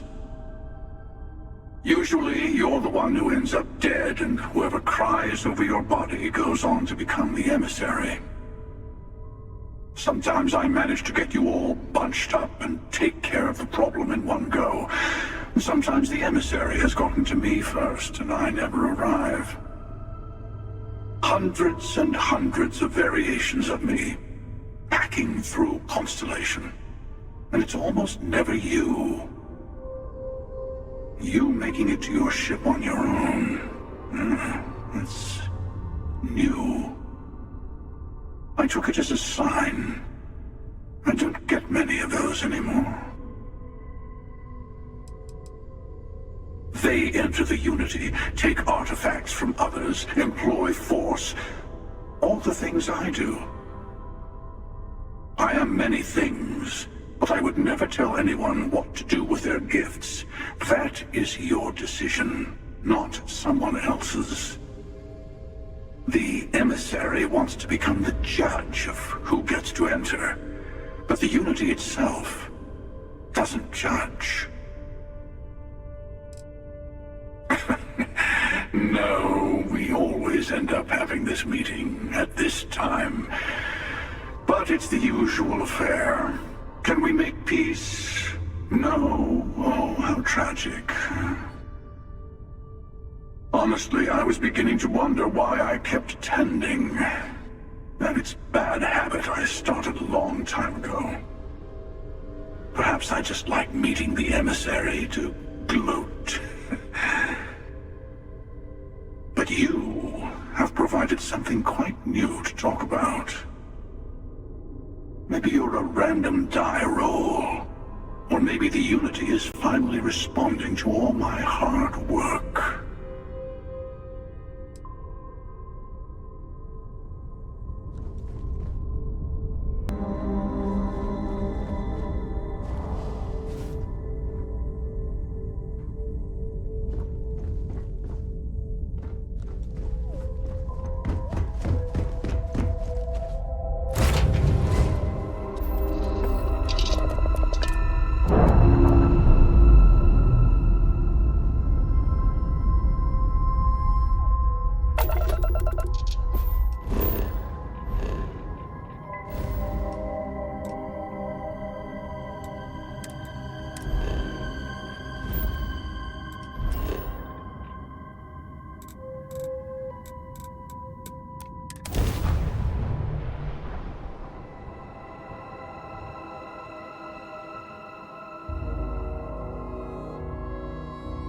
Let's pop into Outland while we're here, and see if Joe has anything useful to add to our arsenal.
Much as I'm eager to explore the universe, there's nothing quite like the feeling of returning home.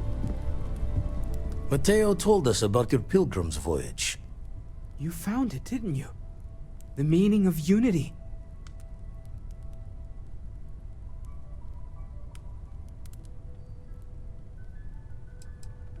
What? It can't be. Our colleague is alive in some alternate dimension? Am I hearing this right? Let's take a step back.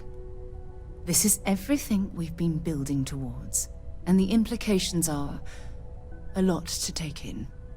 Could you explain the part about multiple universes one more time for everyone?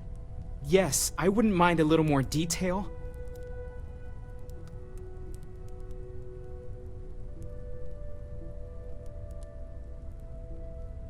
And that's why the Starborn want the artifacts so desperately. They're the keys to unlocking the infinite. I don't even want to think about the physiological changes you'd need to travel between universes. Plus what it would do to the mind? Enlightenment? Or oblivion?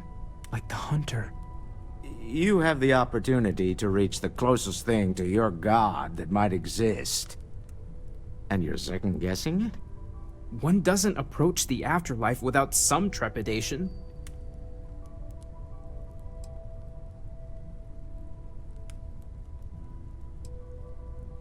You're right. We have to see the unity for ourselves. I know this has been a lot for everyone to take in, but we finally have answers. Let's make the best of them. Not to make a sharp turn in a grand tale, but I got the eye fixed up. Bruised, but still blinking. Let me know when you're ready to follow up on what it's seen.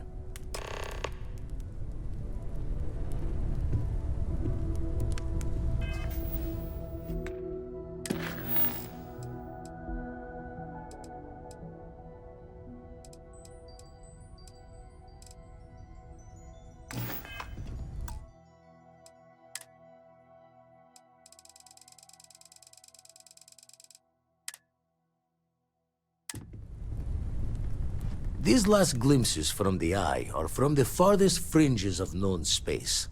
Could be the only remaining pieces outside the hands of the Starborn. Aye. The Blackest Sea seems less of a concern when there are sharks leaping out at you. Catch a smile out there.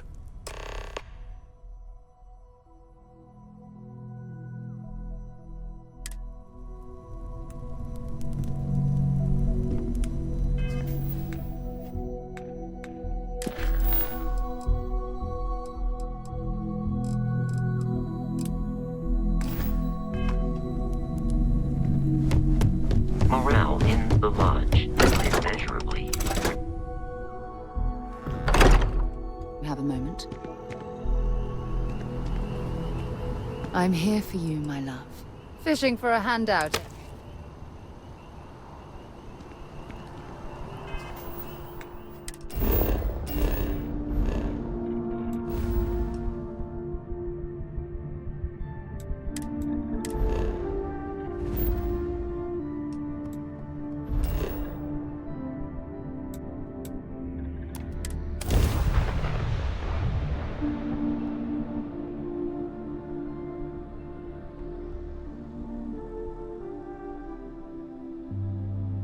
I can't even imagine to tell you the number of inhospitable worlds like these that I've visited. Is mining on the schedule today? It was good to see you. Hey, what's going on? Okay, see you later.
Damn it. Do we have to get up already?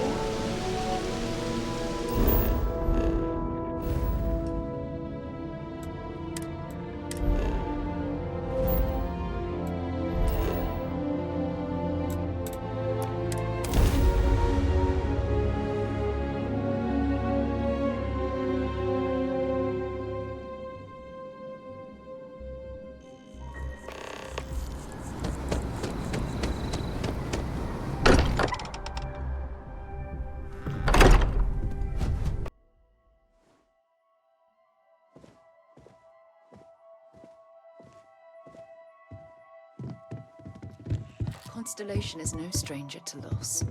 Our own founder left on an expedition and never returned. It is easy to talk about the glory and excitement of breaching into the unknown, of lighting the darkness. But it is harder to stare into the face of the cost. That all of our progress is built on top of the lives of those who dared. And that we owe them the courage to continue our work in their memory. Thank you, Sarah. If anyone else would like to say a few words.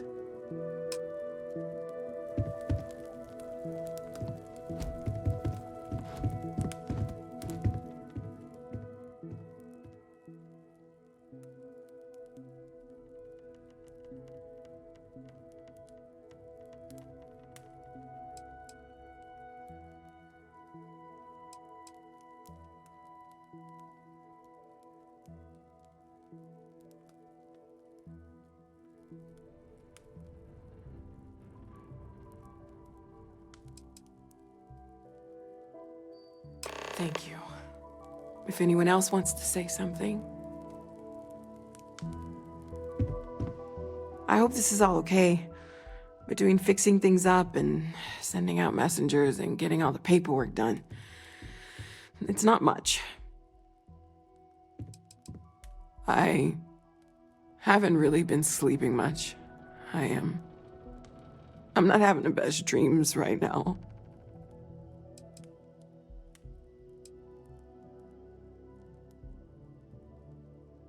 No, it's fine.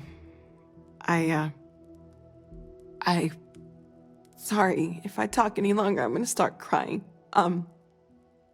Could you excuse me? I thought maybe I would come up with something to say, but I've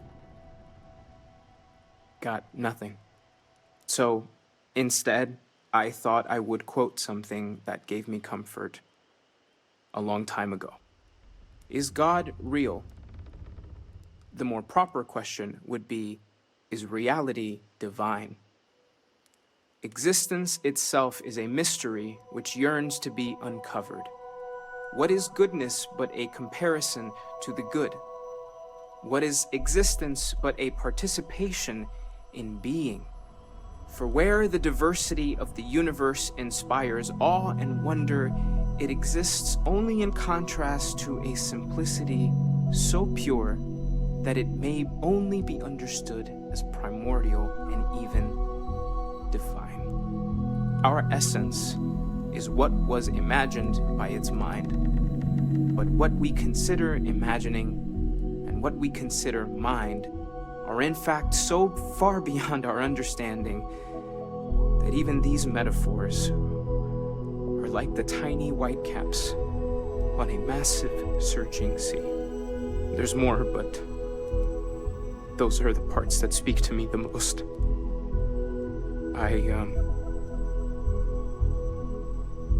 Thank you. That was really thoughtful, Mateo. Thank you. Does anyone else want to say anything?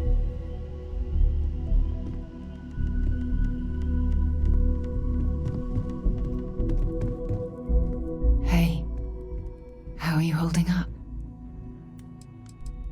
It's not really going to hit me until later. Right now, I just need everyone else to be okay. Take some time for yourself, okay? Plenty of rooms to sit down in if you need to be alone for a while. We'll get through this. It might feel like everything's falling apart, but that's why we need to stick together. Anytime. Everyone is in mourning. I understand, but I cannot quite share in their emotion. After the shock of what happened faded, I have felt nothing else. Just a numbness. I have seen death. I have lost people I considered close. But this is... it is not the same. I cannot explain why. I am not sure I'm making sense. Thank you. If you are free soon, could we talk?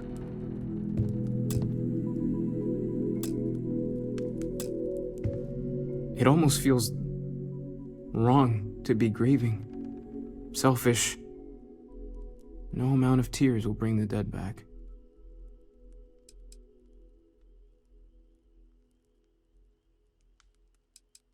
It's just easier to feel guilty, if you'll excuse me. It all feels so senseless. Ah, yes. I remember you. The wedding. I was so happy for both of you. I wish the circumstances of my visit were better. Unfortunately, this isn't the first Constellation funeral I've been to. After 35 years, you say goodbye to a lot of friends. I hope you don't mind me saying, but I feel numb just thinking about it. I was the one who invited Barrett to join. Oh, he was so brilliant. Even if the rest of us couldn't always keep up. Ah, yes. I officiated his wedding. Ah, young Irvin. I told him he was signing up for a lot with Barrett, but he didn't care. I bet relationships in Constellation are still messy, aren't they? We're more of a family than an organization. All the formal lines bleed together, It makes the losses sting harder. But I hope it means the time you had together was all the more important. That's how I like to think of it, anyway. Exactly the same as when you met him, I bet. All smiles. Saying just the wrong thing at just the right time. You don't mentor someone like Barrett as much as you let him go and try to contain the damage later, eh? He never mentioned that. I suppose he didn't want to talk about it after what happened. The colony war took so much from us all. Oh yes, I was Sebastian Banks's protege, if that gives you any idea of how long I was part of our little club. Knew him, argued with him, tried to carry on his memory when he vanished. Sebastian will be back tomorrow, we always used to say. It reminded us that he was still here, in the bones of this old building.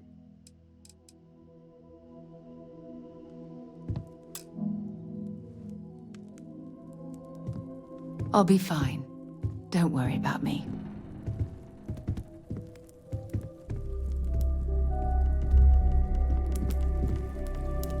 I don't often speak about what I believe in. It seems so redundant with how I live. But death is one of those occasions where it's hard not to look inward. Our friend is gone. There's no afterlife, or second meetings. No God in heaven that is curating a perfect ending for them. So it's up to us. We are what lives on. If the pain of loss inspires us to greater action, then that is the good that comes from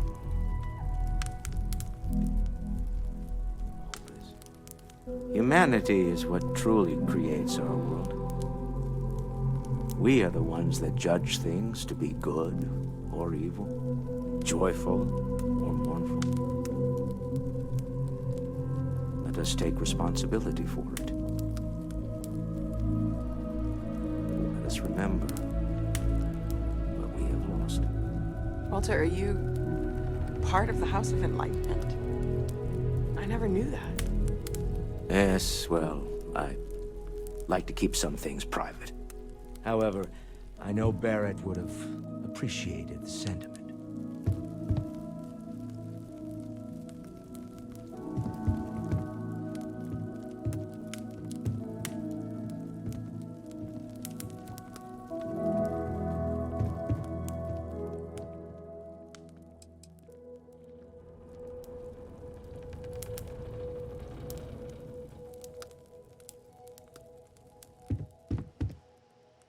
I just need a little time to myself.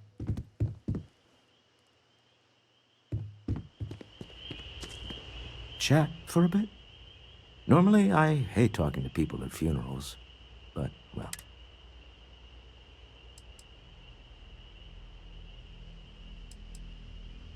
You don't believe in the afterlife, do you? I mean, this might be the worst time to bring it up.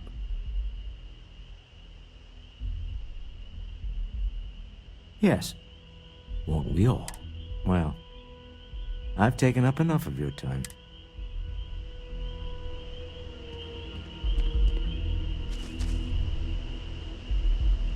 You go do what you have to do. I am told these types of gatherings are a sad occasion. That assumption appears to be correct.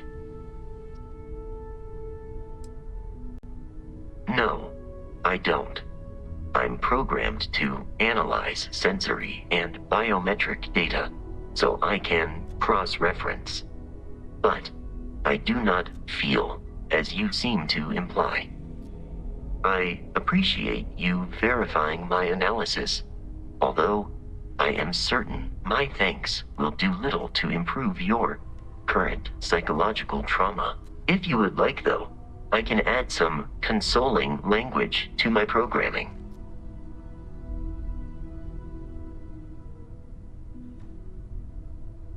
It will take some time to adapt, but it will be okay. How was that? I will note that feedback for later.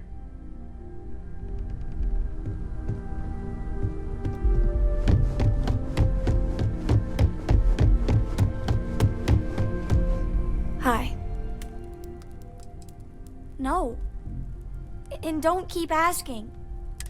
Everything's worse now.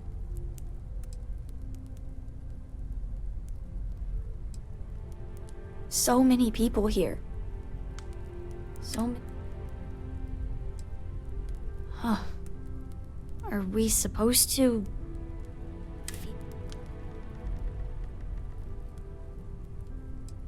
What's the point? It's not going to change.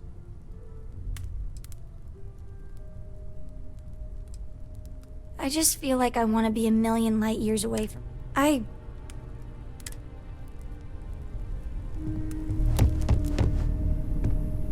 Is it quieter in the lodge, or is it just...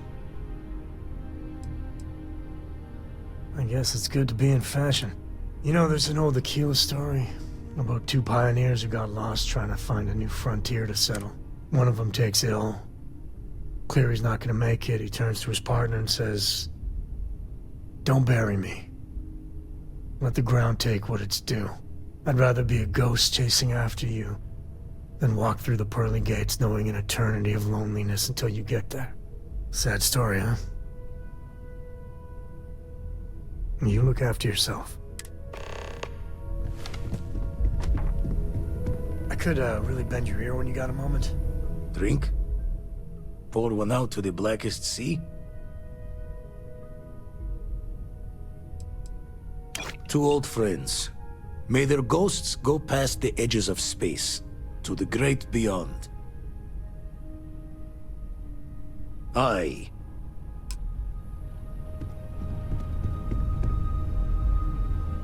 Good talking to you. I am sorry. My head is swimming.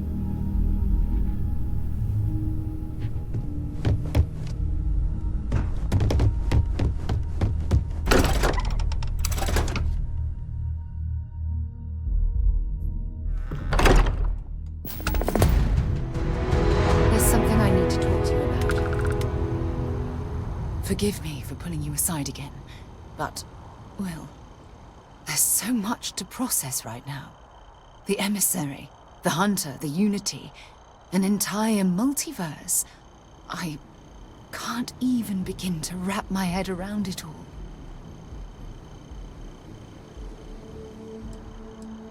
I don't know where to begin. The fact that we are the origin of the Starborn. Humans literally reborn by entering the Unity. The same, yet different.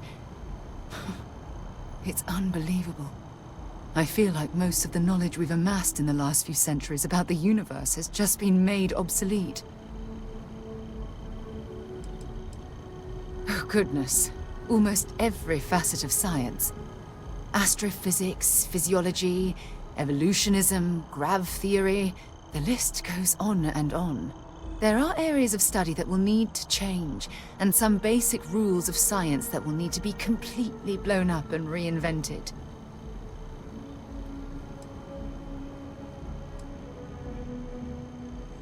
It's exciting, but we've made so many mistakes along the way.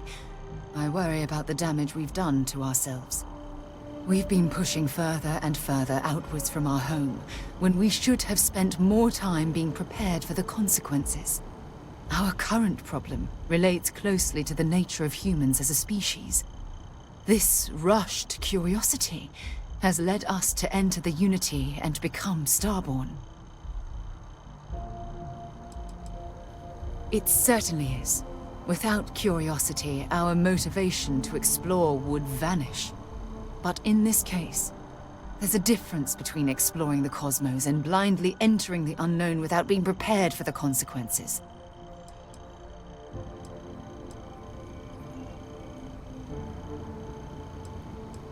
But it has made a difference. Here we are, caught in the middle of some sort of needlessly violent crusade between the Hunter and the Emissary. You'd think that a technologically advanced society would have evolved past petty squabbling over something like the artifacts.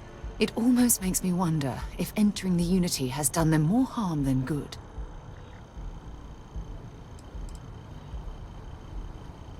Oh, absolutely. Their arrival in our universe is much too timely to be for any other reason. It's also clear that the need to collect these artifacts are an obsession for them, almost bordering on an addiction. That leads me to wonder what the Unity has done to their minds and their souls.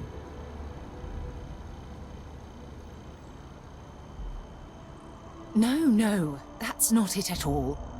When you pass into whatever lies beyond, we don't know what will become of you. Will you remember your life as you knew it? Will the hunger to collect the artifacts consume your life like it's clearly consumed the Starborn? Of course not. I am, and always will be, an explorer at heart. My concern is how fundamental the change will be to ourselves as people. We don't even know if you'll remember anything about this conversation. I'm worried what that will mean between us.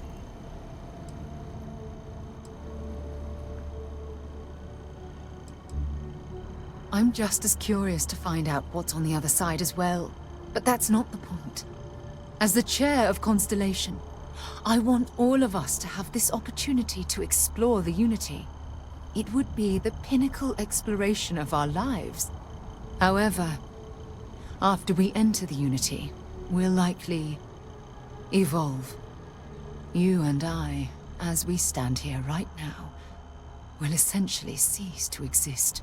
The honest truth is that, well, you're the love of my life, and I can't bear to lose you.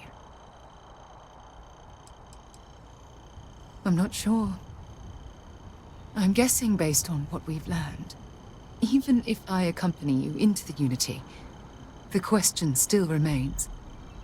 Would we know each other anymore? Even if we did, would we care? Part of what I do as chair of Constellation is weigh the costs of our expeditions. And this one, the cost is extremely high.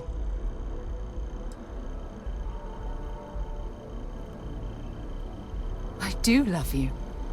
That's why this decision is tearing me apart. Listen, I realize nothing that I say is ever going to change your mind or diminish the enticement of this incredible opportunity. All I ask is that you research the facts before you blindly stumble off into the unknown.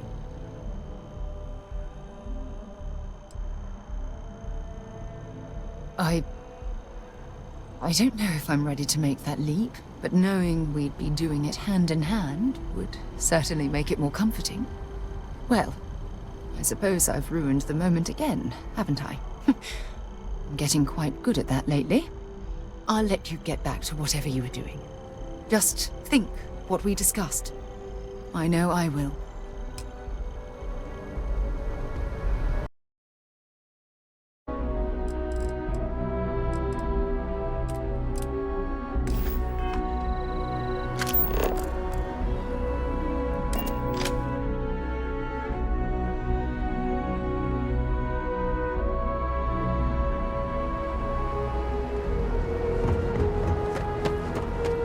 Hey, need some work done? Okay, no problem.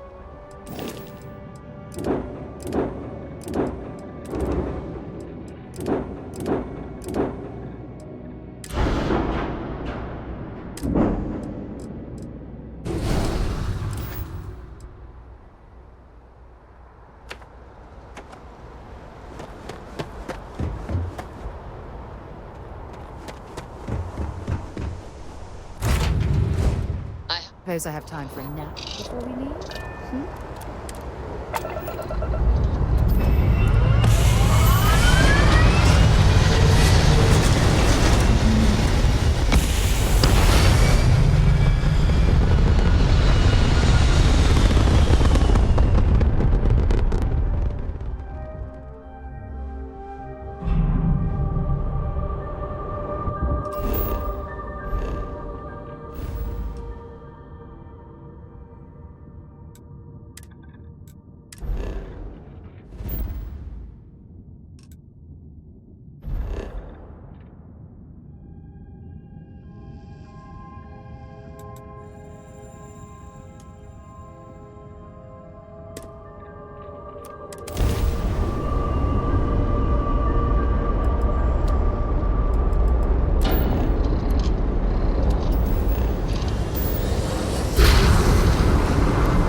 Looks like a pretty standard industrial facility.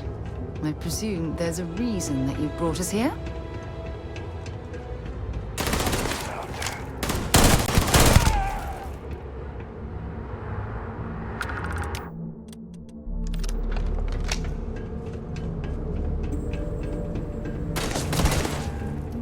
Wait. Did you hear that?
Find anything useful?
This must be the place where they repaired these vehicles. Quite the operation they had going on in here.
Vladimir would have had the time of his life in a place like this.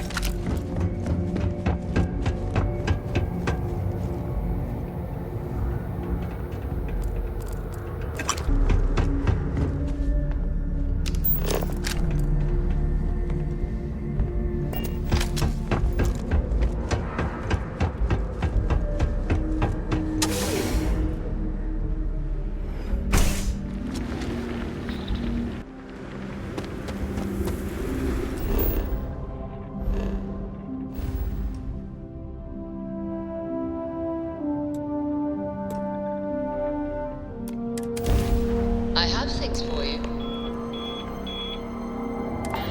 Hey, Mayday! This is easy to...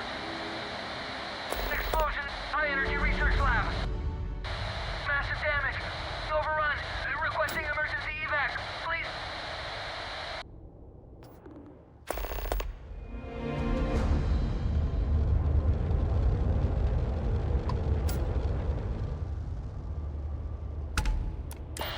Hey, Mayday! This is easy to... Explosion, high energy research lab. Massive damage.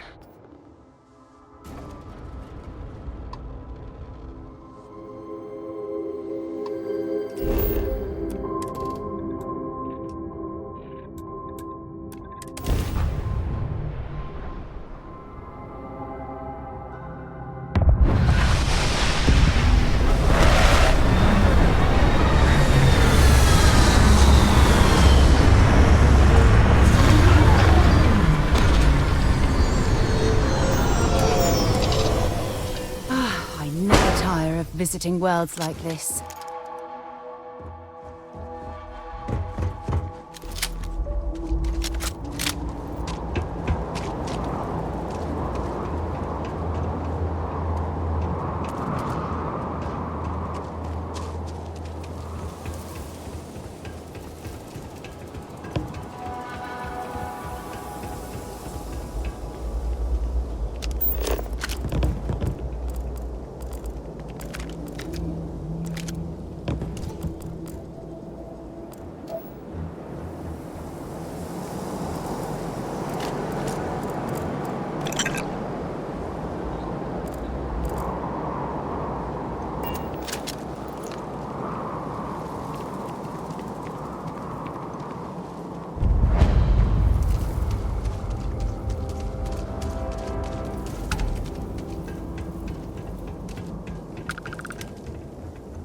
Research station. You speaking. What is your business here? We are a research station run by the Hadron Consortium. Our work is proprietary. Great minds advancing basic research for the future. A bunch of scientists who pool their grant funding. What? We haven't sent a distress signal? Nothing on the comms. No other ships in the system since our last supply drop. Look, what are you trying to pull here? Out here, we're the only ones on this planet. If someone had sent a distress signal, we'd have picked it up. Yes, I'm sure. If there was an emergency, I'd be the one sending it. Really? The High Energy Research Lab? Alright. I don't know what's going on here, but you should talk with the director.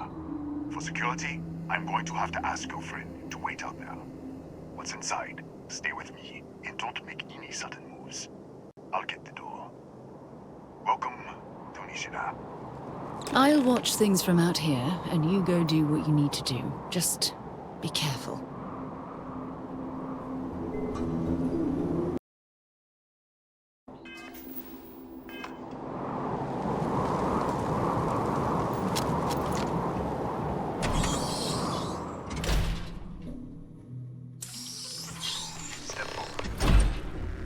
Scan is clear.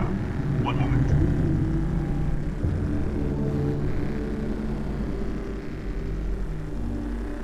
Attention all. I am declaring a cordial. All sections are now on lockdown. Senior staff, protocol, Delta. Use out. There. Be right with you.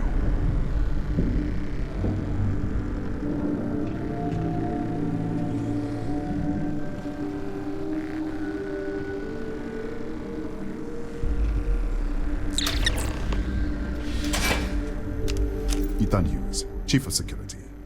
If you'll follow me, I'll show you to the director. We're a small research station in the middle of nowhere. Pirates eat places like these for lunch. It is my job to make sure that we are not on the menu. Kaya Patel, our administrator and research director. 28 years in quantum particle physics, or so I'm told. It's beyond me. We'll take the back way up.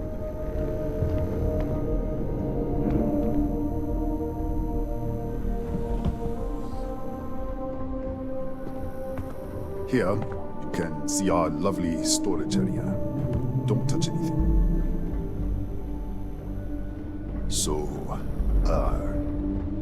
Nishina was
What the? Easy! Easy! What the hell was that?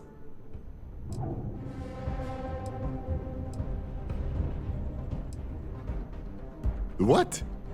1 minute you're following me, and then you're just gone. Minute later you pop in out of nowhere looking like you were in the middle of a fight. In our storage room. I should have never let you inside. What is this? Some kind of stealth tick? Who are you working for?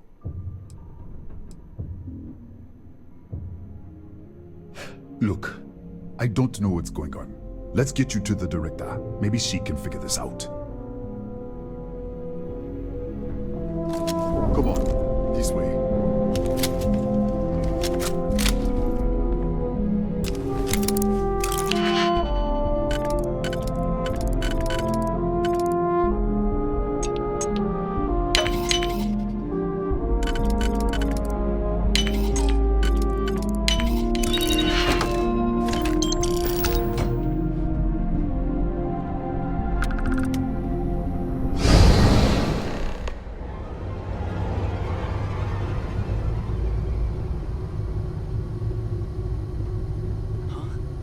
Who's there?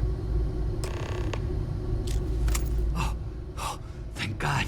Finally, someone came. The distress signal. You picked up the distress signal, right?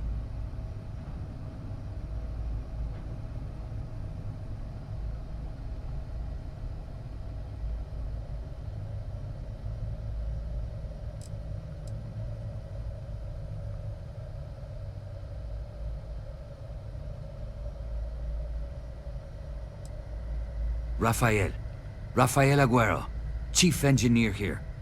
Well, I was.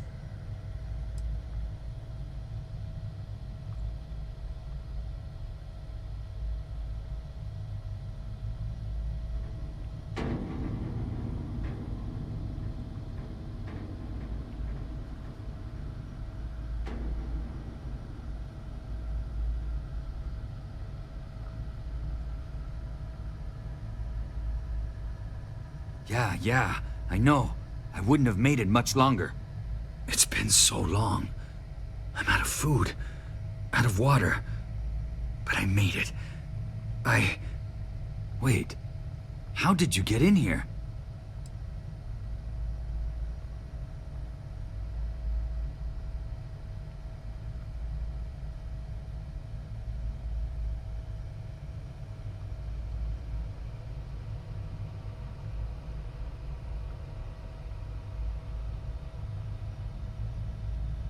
I've been locked in here for days. It was all I could do to keep those things out.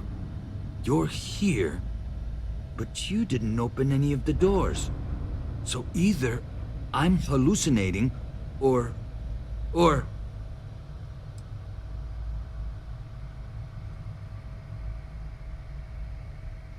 What? What are you talking about?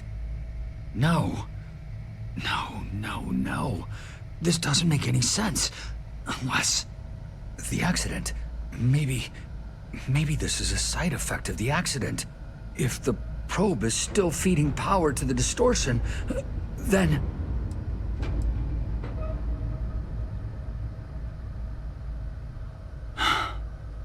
Three months ago, I was calibrating an experiment in our high-energy research lab. There was an accident. An explosion. It caused a gas leak. Sparked a fire. I was trapped in the control room. There was nothing I could do. They're all dead. The lab was built around a xenolith with a dense metallic Disappear! We should... Wait! She's back! Alright, we're on our way up. Hughes out. I was just filling in the director. Let's keep moving. If anything happens, the director's office is on the second floor, end of the hall. You can't miss it.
This way.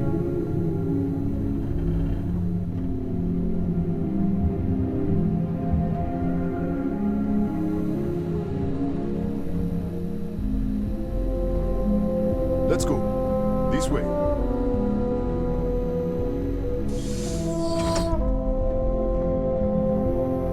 Come in. Kaya Patel, Research Director. And this is our Chief Scientist, Maria Hughes. Ethan said you disappeared right in front of him. Twice now? 3 times? Director, you can't be taking this seriously. Look, I don't know who you are or what you're doing here, but there has to be a rational explanation for all of this.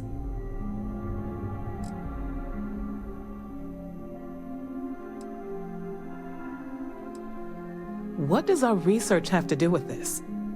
No, it's fine. Let's start there. This facility and the research level 2 kilometers beneath us were built to study a gravitational distortion. 3 months ago, our chief engineer was calibrating an experimental probe when something went wrong. We still don't know what happened. There was a series of explosions, and somehow it's still running.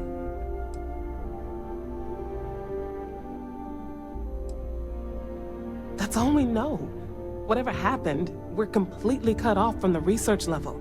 Data feed, network, physical access, everything. That would make sense. That's why the field strength keeps increasing. We have a control unit for the probe. After the accident, I tried to use it to shut down the system, but the kill switch isn't responding. We could shut it off manually, but the entire research level is locked down. We can't even get down there. Not from up here. The explosion fried the network circuits. Without physical access to the research level, there is little we can do. We have been working in makeshift labs for months. What you see here are just our living quarters. Most of this facility is deep underground. We have a particle accelerator and extensive research and development labs. Or we did.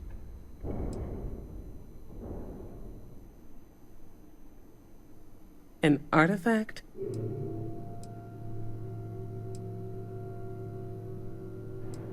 Really? That's all you're gonna say?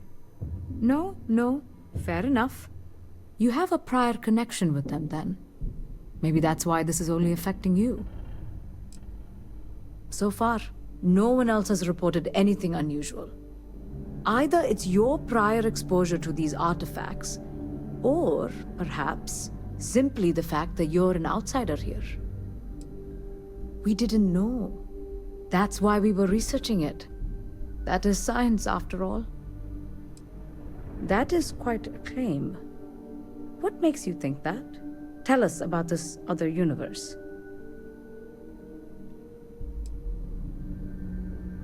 Raphael. Raphael died in the accident. He... Wait. Gas fire. Gas fire. The leak. Director, there was a hydrogen leak right after the accident. It was contained in a minute or two. But if it hadn't been, it could well have caused an explosion. Another universe, though. That's a lot to swallow. We're not sure. Raphael was in the lab near the ventilation controls. He could have stopped it. Maybe he did. Or died trying. You mean this other Raphael? No. How could we possibly do that? Raphael was a colleague and a friend. If there was some way to help him, I would. But it does seem unlikely. Presumed dead. As Maria said, the research level is still locked down, so we don't know exactly what happened. If he survived, he could have ended the lockdown, but...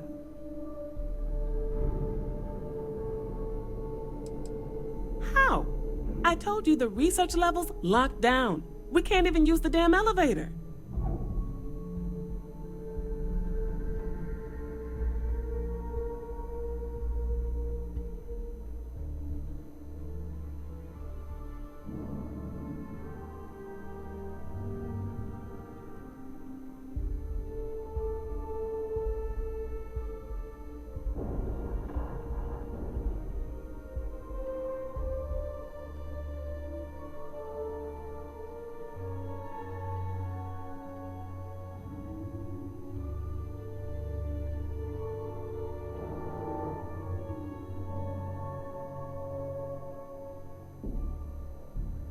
What? Clever. In this other universe, Raphael survived. He made it back from the lab, so clearly his elevator works. Take it, and you might be able to shut down the experiment. This is crazy. But first, we have to do something about your shifting. We can't shut down the probe, but we might be able to adjust some of the other parameters. It's risky. We don't know what we're dealing with, but... All right. It's worth a try. Then it sounds like we have a plan. Come with me.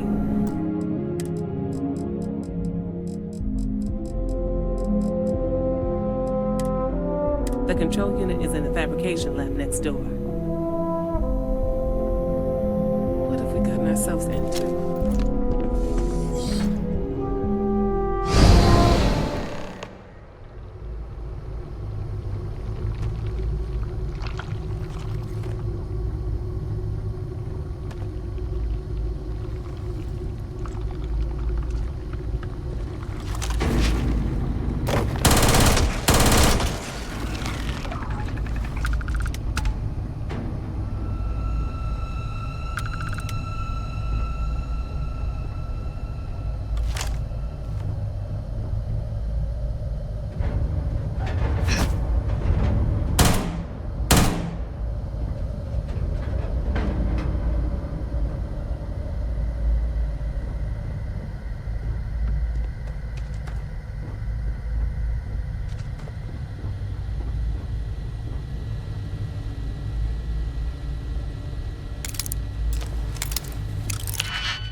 it's you.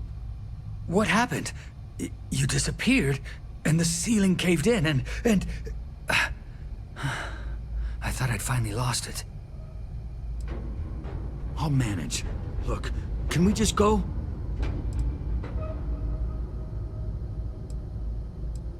What? How? Look, if you think things are bad up here, the research level is even worse.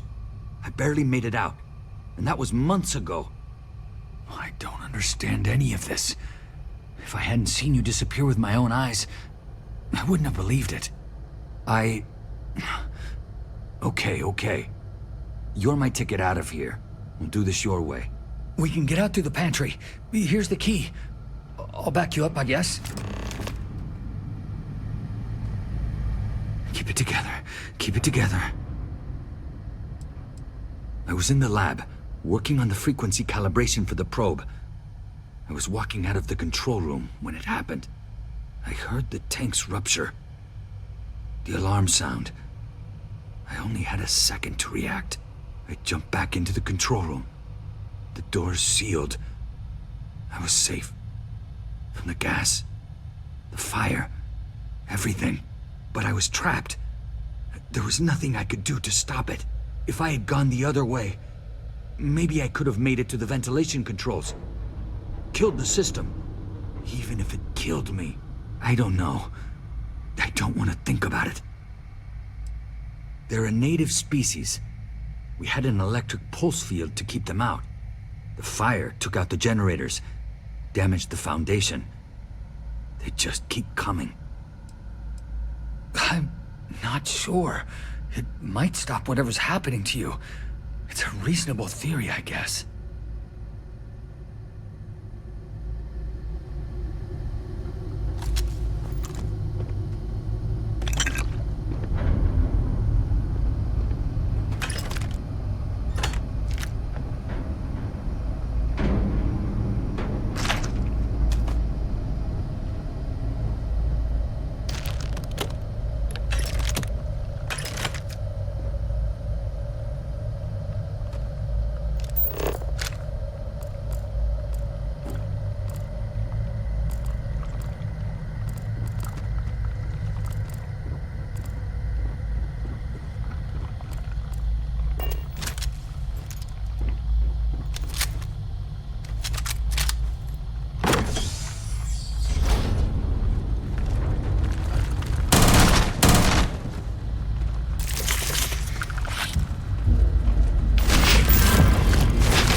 What the?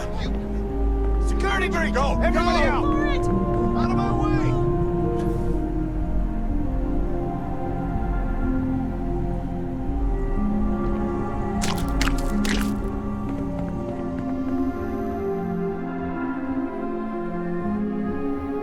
Yes? What the hell?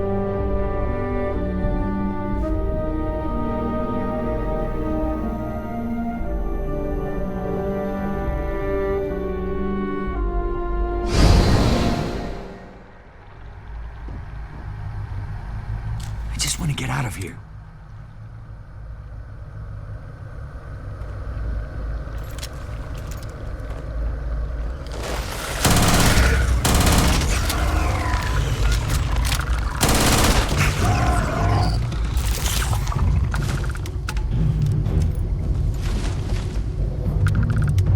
Look at this.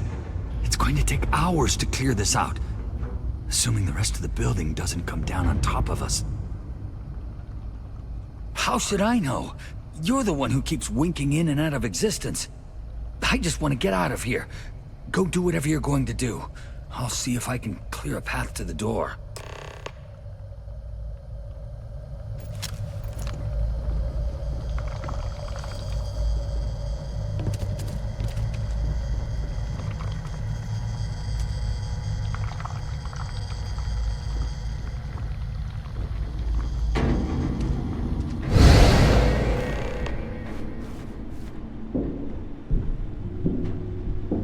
What? Oh, it's you. You realize you just poked into my locked office. So much for security protocols. Sure. Not like it's stopping you anyway. And done. Is there anything else you need? That's right. Has been since the accident. We can't connect to the control system to override it. The whole system's on a hair trigger. Cameras spot anyone not in the staff database. They fire off an alarm and all hell breaks loose. Bigger than you'd expect. We've got a particle accelerator, whole lab complex, the high energy research lab. Real state-of-the-art. Can't tell you what a tenth of it actually does. Yes, Kataxi. Nasty things. The original survey team ran across them. You're welcome to read the old logs if you want. Here, I'll unlock the terminal for you.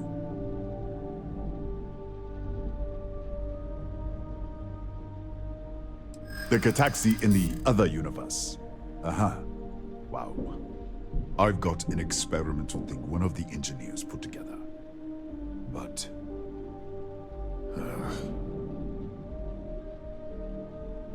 you don't know what you're talking about. Look, I'd like to help, but... easy. We are just talking, right? All right. Yeah.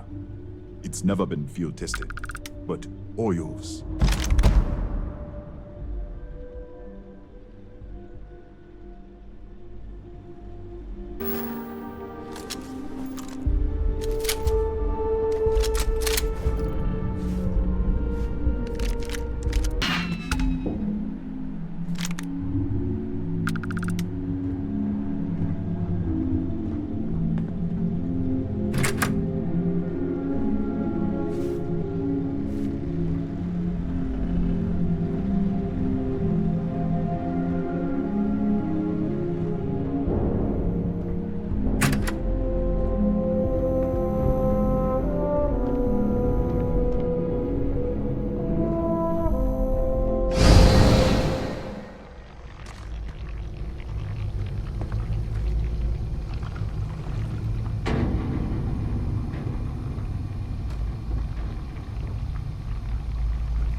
I just want to get out of here.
What, did you get lost in the hallway? All right. This is the probe control unit. Most of these controls aren't responding. I'm going to very carefully adjust the settings I can. There's no way to tell what's about to happen. Pay attention and be ready for anything. I'll begin by adjusting the energy feed of the electron beam array. We're at 93 teravolts. Calibrating to 95, 97, 100. Nothing. Let's try the other way.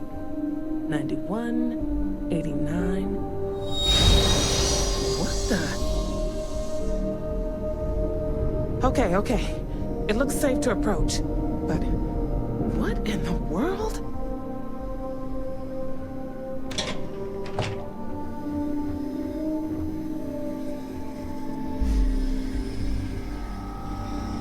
It's a micro-distortion. Flux pattern matches the distortion in the lab.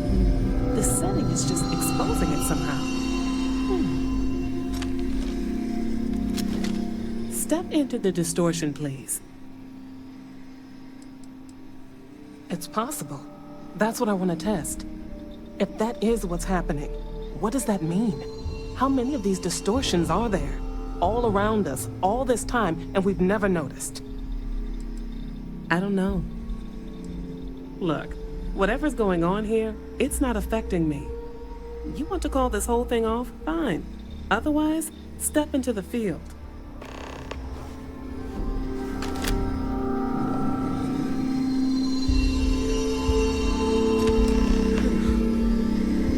Nothing. No, hold on.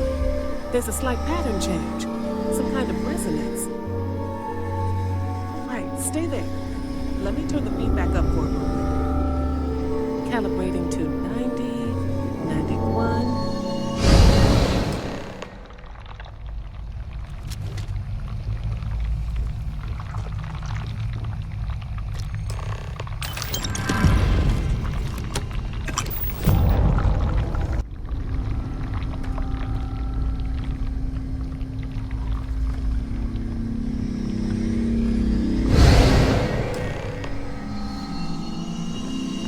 What happened? Are you all right? I didn't know what was gonna happen. Look, you made it back alive. Given how little we understand about this, I'd call that a success. So, the lower setting causes the distortions to manifest, and the higher causes you to shift. That seems promising. Keep it on the lower setting until you want to shift, and you should be able to avoid any more accidents. I'd give you my control unit, but it looks like you already have one from the other universe. Love to take a look at that when this is all over. No, we still don't understand what we're dealing with here. If we found something that works, let's not press our luck. You may want to practice shifting just to make sure this works reliably. Closer to the distortion, conditions may be less stable, if that's possible. If you can get down to the research level, you need to make your way to the high-energy research lab. Disengage the power interlocks, then pull the emergency shutdown to stop the probe. That should finally put an end to all this. Oh, and before you go, the director wanted to speak with you. It really is just down the hall.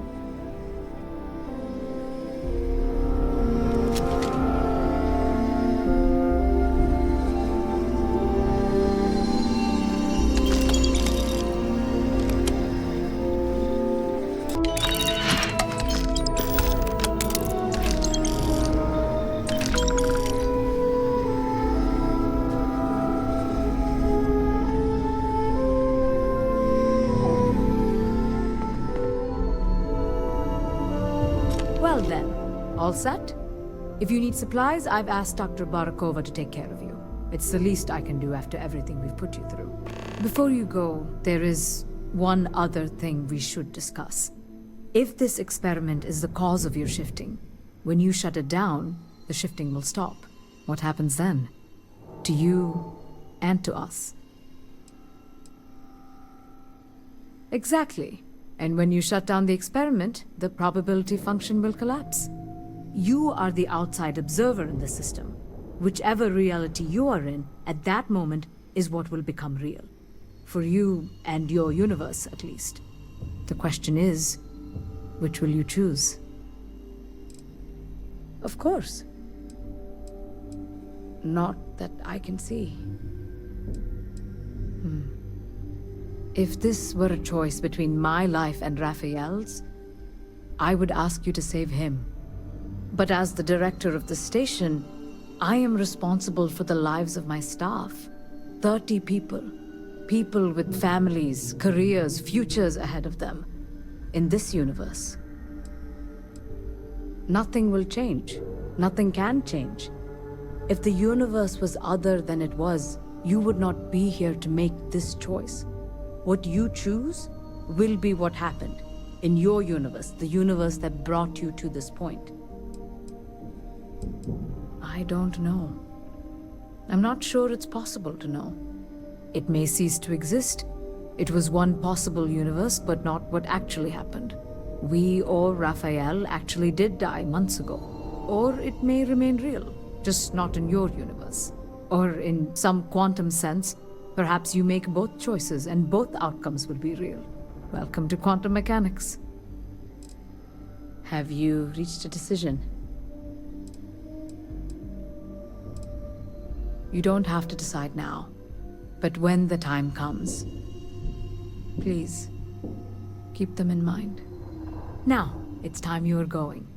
With the network offline, we can't shut down the security system on the research level, so you can expect some resistance. Be careful. Ethan, unlock the elevator lobby, please. Ma'am, research level is still locked down. I'm aware of that. All right. Done. Good luck, dear. It's been a fascinating day.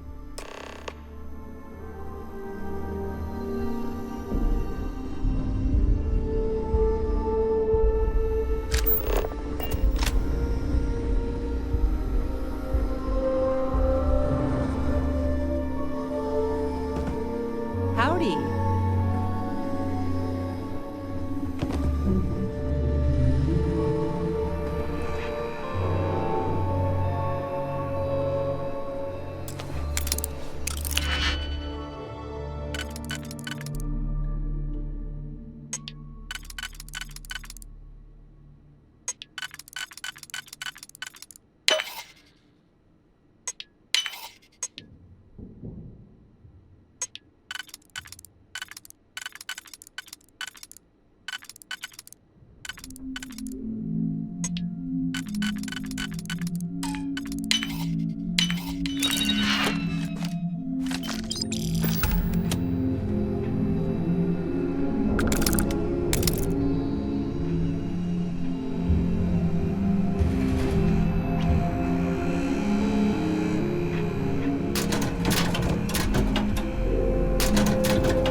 Tatiana Barakova, station's doctor. This is not a public medical facility, but the director has ordered me to assist you nonetheless. I can spare a few med packs. Beyond that, I am not your therapist, your psychologist, or your cosmetologist. If there's anything else you need, ask. Excuse me? Perhaps you'd care to try a dead-end medical post on some godforsaken planet in the middle of nowhere, huh? 6-year surgical residency. And I spend my days treating paper cuts and hurt feelings for a bunch of mathematicians and physicists. And now I have to deal with some spacer who thinks they're jumping between universes? Spare me.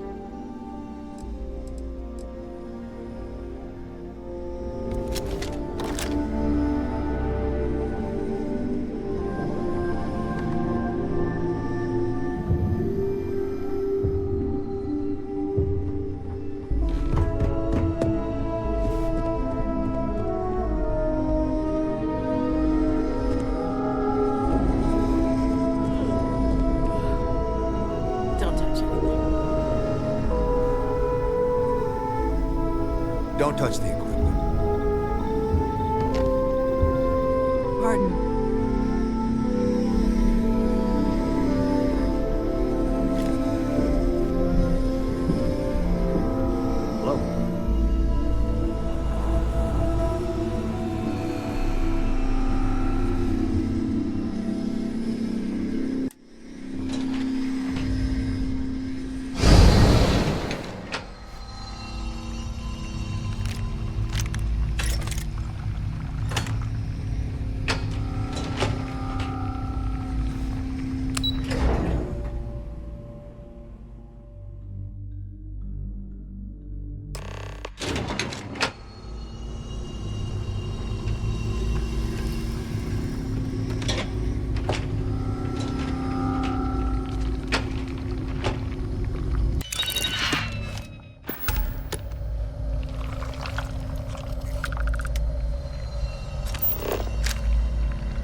Lockdown is active. Emergency override controls are available on designated security terminals.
security lockdown is active. Emergency override controls are available on designated security terminals.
Please do not attempt further conversation.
security terminals.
Director, she's coming around. Careful, dear. Slowly. How are you feeling? So you did? When the lockdown ended, we found you both out cold on the floor of the lab. And then we found our Raphael. I still can't believe it. To me, you've all been dead for months. And then, just see this. It's a lot. It's really a lot. What? No. There's nothing left for me there. This is a miracle. We don't know. Raphael was the linchpin in all of this. He was the only one present at the time of the accident. His actions, the point of divergence. Perhaps whatever you did set up enough of a resonance to shift him through. This is impossible. But so is everything else that's happened here. In the end, I suppose it did. We're never going to be able to publish this. You're free to go. And to take the artifact. I think it is abundantly clear how little we still understand about it. For saving Raphael and our research facilities, I'd like to offer you compensation to the full extent of my authority. And as for me, I've decided to take a leave of absence. After everything that's happened here, I need some time to think this over. But you ever need an engineer, just say the word. I owe you everything. Thank you. This has been a truly remarkable experience.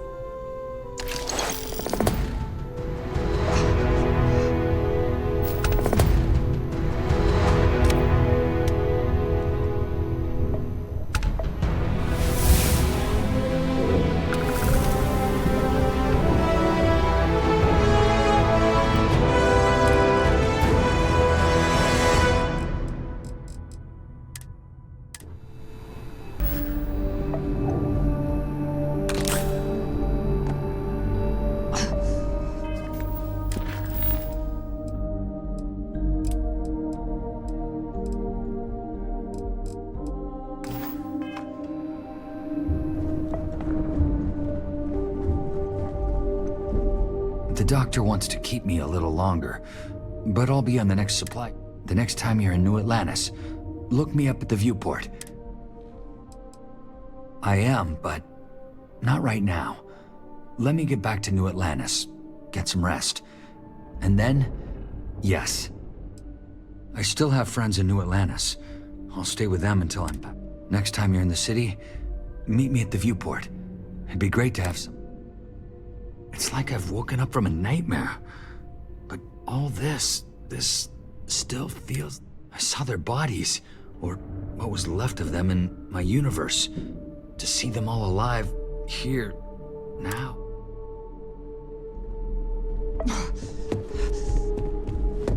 Don't touch anything. Yes?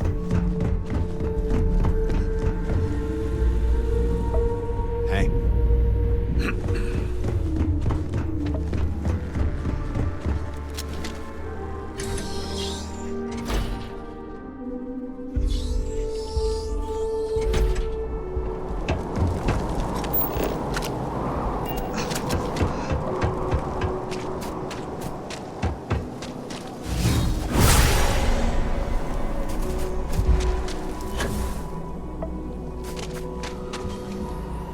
Well, hello, sunshine.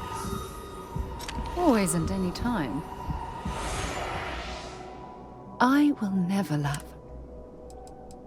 I'll be counting the minutes to our next chat. Let me guess. Sounds good. Lead on.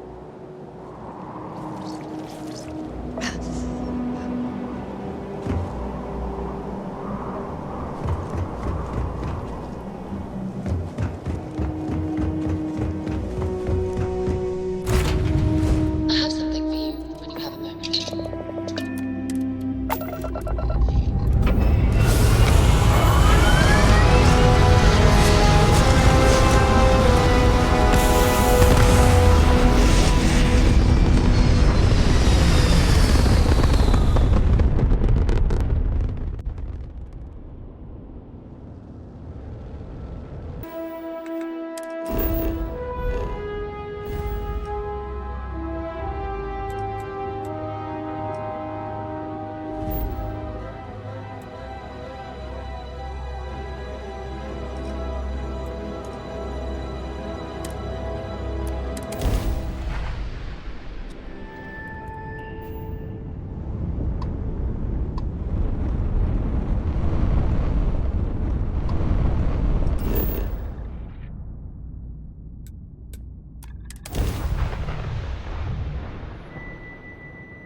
love low gravity.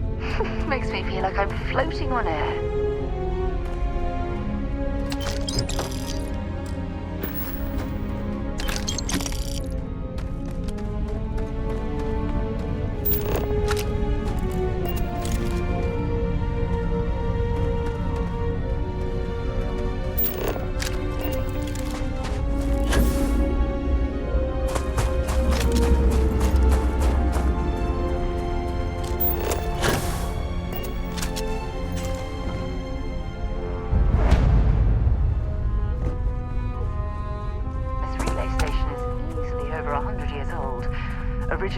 Galactic construction is my guess.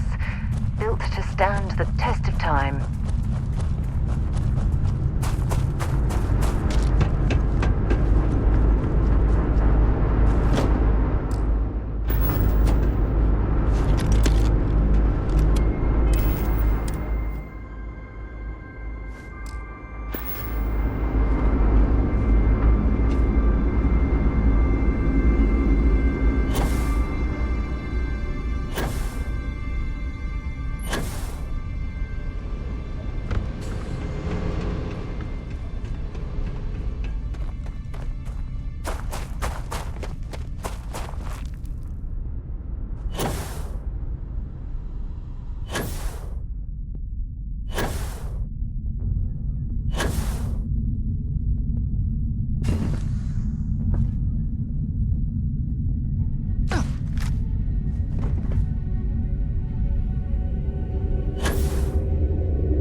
Nova Galactic Project Log, Principal Engineer Langshu. I admit, this is not the most disciplined team I've ever run. Malcolm keeps stealing computational time on Look Voltaire. at the state of this Thinks I don't facility. know this. And I Sabina's wonder been why this distracted place was lately, abandoned in but such won't tell haste. anyone why. I really should demand answers from both of them. But honestly, I'm too preoccupied with this contract. We all are. Despite anything going on in our personal lives, there's something special about what we're building here.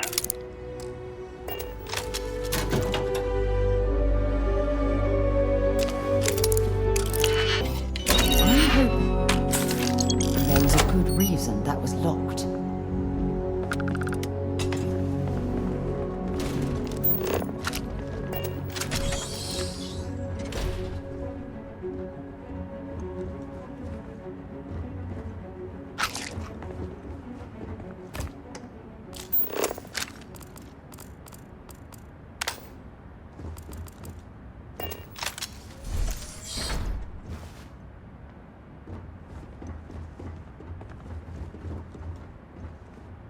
You ever get jealous? You know, the crew in the shipyard? Building the actual vessels that are gonna travel the stars? We're literally on a base on the moon. Oh, come on, Sabina. I'm trying to share my dreams here. Well, your dreams are always out there and never here where the rest of us live. Can't you just be happy doing your job? Where's the fun in that? Okay, confession time. Being single on a moon base is the worst. I only get like an hour to use the communication link to Earth every couple of days. And let me tell you, there's long distance dating, and then there's like long distance dating, you know?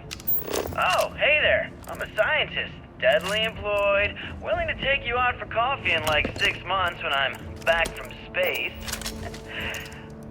It's not a great opening line. You seriously can't get a date? You're an astronaut. Hey, no one asked you. Nova Galactic Project Log, Principal Engineer Lang Shu. Voltaire is being reconfigured for this new initiative. The math we're being asked to crunch is ambitious, even for a supercomputer. We might as well be asking it to count every grain of sand in every desert on Earth. Who came up with these original equations? Our partner isn't being very open about it. Every question I have goes through some discretionary channel. I'm surprised we even know we're working on a ship.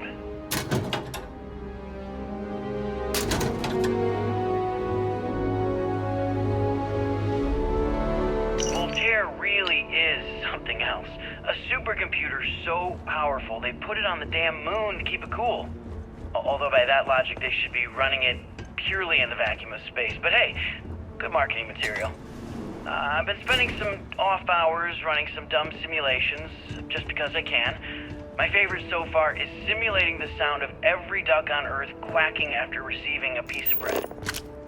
You didn't know you wanted a real-time sim of feeding all the ducks, but now you have it.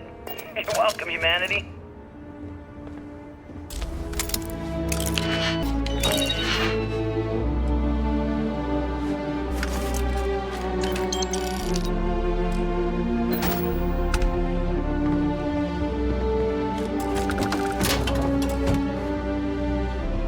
I accepted the assignment up here. We were told to bring a couple of personal items. Some psychological study said it helped when you're away from Earth this long. I brought my grandmother's old abacus. I would play with it on her lap, and she'd teach me the Russian for all the numbers. She, just got word that she passed. The next shuttle isn't for 3 months, so I won't be able to go to the funeral. Goodbye, Babushka. Thank you for teaching me math. It brought me to the moon.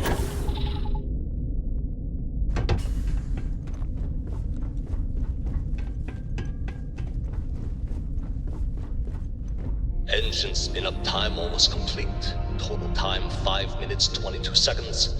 Right on schedule. How are the helium-3 valves holding, Nova? We double-checked the leakage concerns this morning before the launch. All signs green. Any changes to the calculation sequence from Voltaire? No changes since we uploaded the last figures yesterday. It's a clean shot from here to Jupiter. One day the computer will be on board the spaceship. Just imagine that. One miracle of science at a time, Canaveral. Counting down in 5, 4, 3, 2, 1.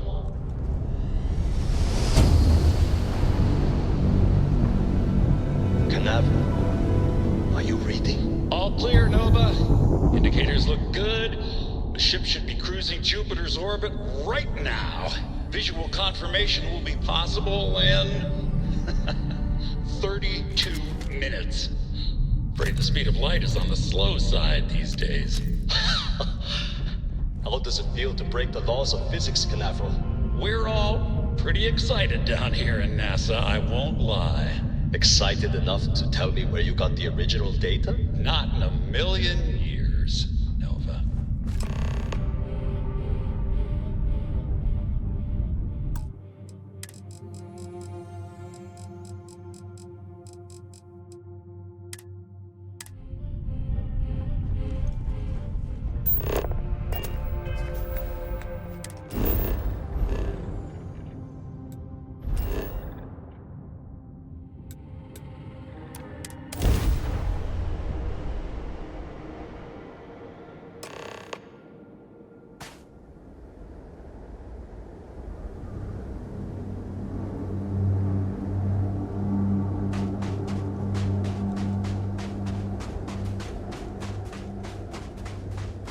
Unless I'm mistaken, that's one of the launch towers used during the evacuation of the Earth. I can't even imagine the chaos.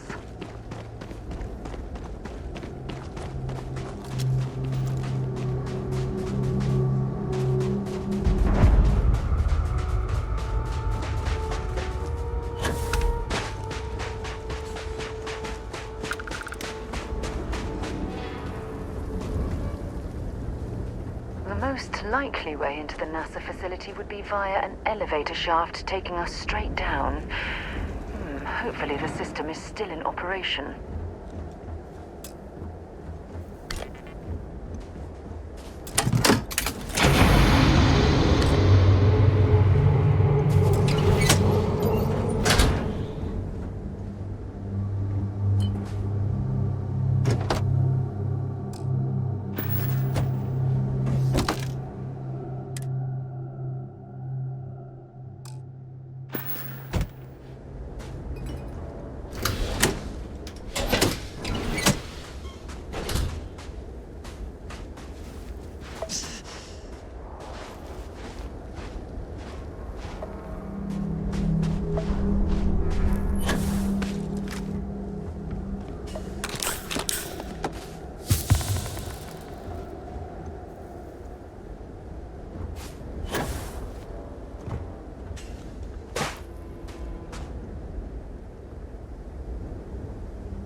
Never hurt anyone, right?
Ship found alternate transportation to evacuate the Earth before it was too late.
Clear the gantry was in loading position.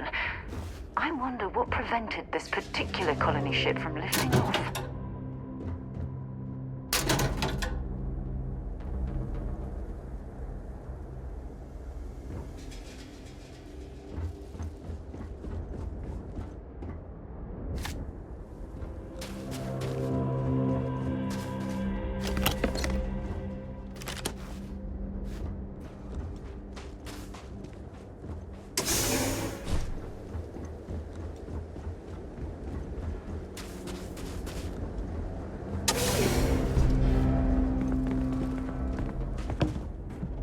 the lift system seems to be completely offline.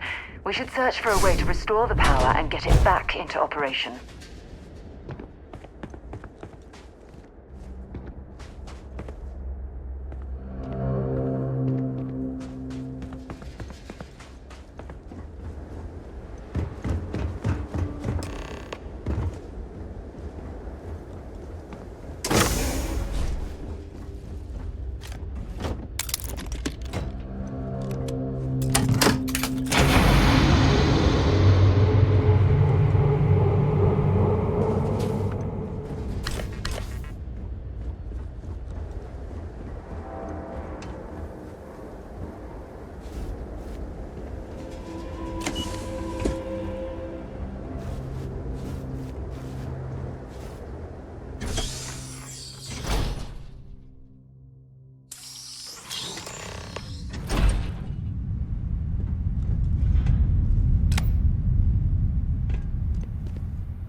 This looks like it was some type of crew preparation area. Probably the last step before boarding. It's definitely seen better days.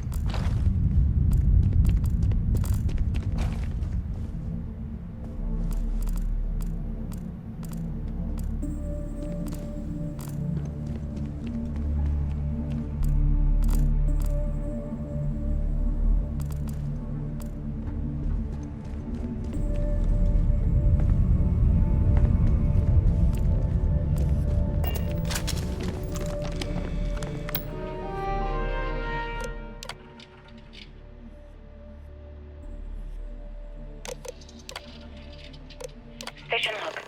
Dr. Judith Tatienne. The recent delivery from Mars is unsettling. I was expecting rock samples or maybe fossils of microbial life. Instead, Dr. Victor Isa comes with 2 members of the military. Station log. Dr. Judith Tatienne. The recent delivery from Mars is unsettling. Station log. Dr. Judith Tatienne. The recent delivery from Mars is unsettling. Station log. Dr. Judith Tatienne. I've been trying to cozy up to Dr. Isa, Victor, to see what is going on. His team has completely commandeered one of the labs with those 2 military handlers, checking who comes in and out. Station log. Dr. Judith Tatienne. I have never been so nervous since I defended my dissertation. 4 hours talking to Victor and his team about theoretical metals, atomic bonding, even a half-hour divergence into magnetism that I'm pretty sure was to throw me off the trail of what we were actually talking about. Then, I got to see the lab. I don't know how much I should say, but the periodic table just got thrown out the window.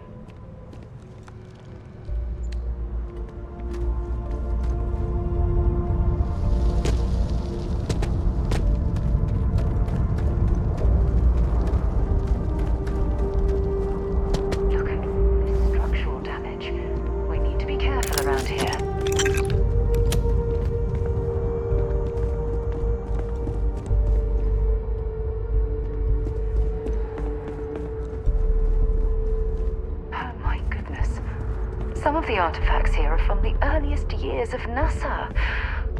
Oh, what a shame all of this was left behind to deteriorate.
Okay, that's it.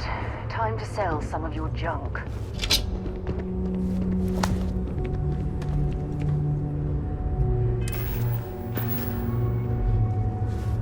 Any trouble?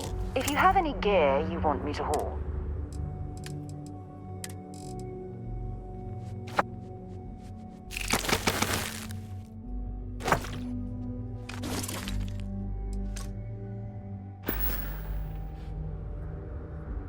I'll be counting the minutes to our next chat.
Don't understand where these calculations came from.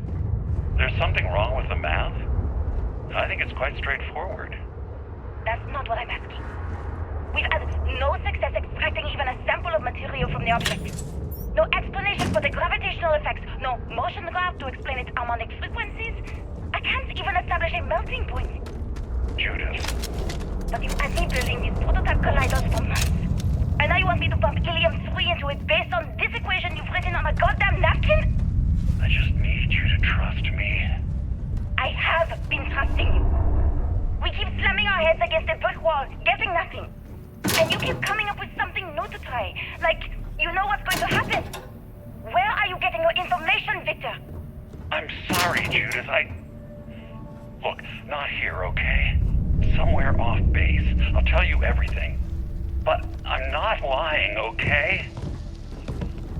They were clearly testing space habitat viability in this area. It seems as if they knew the inevitable was on the horizon.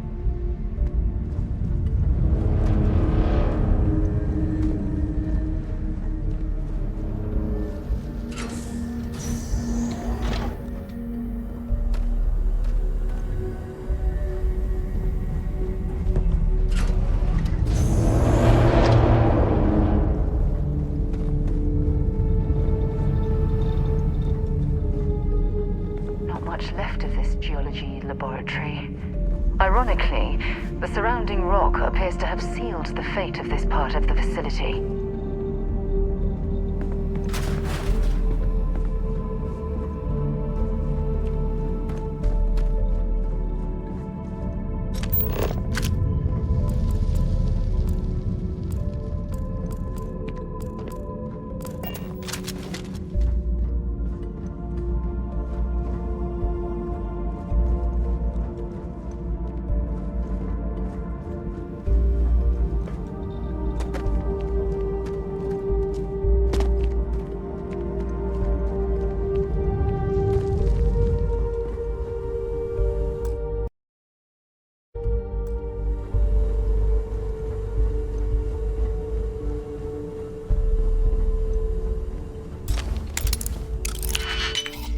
That's locked. There must be something they don't want us to find.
Roscoe's long-lost relatives.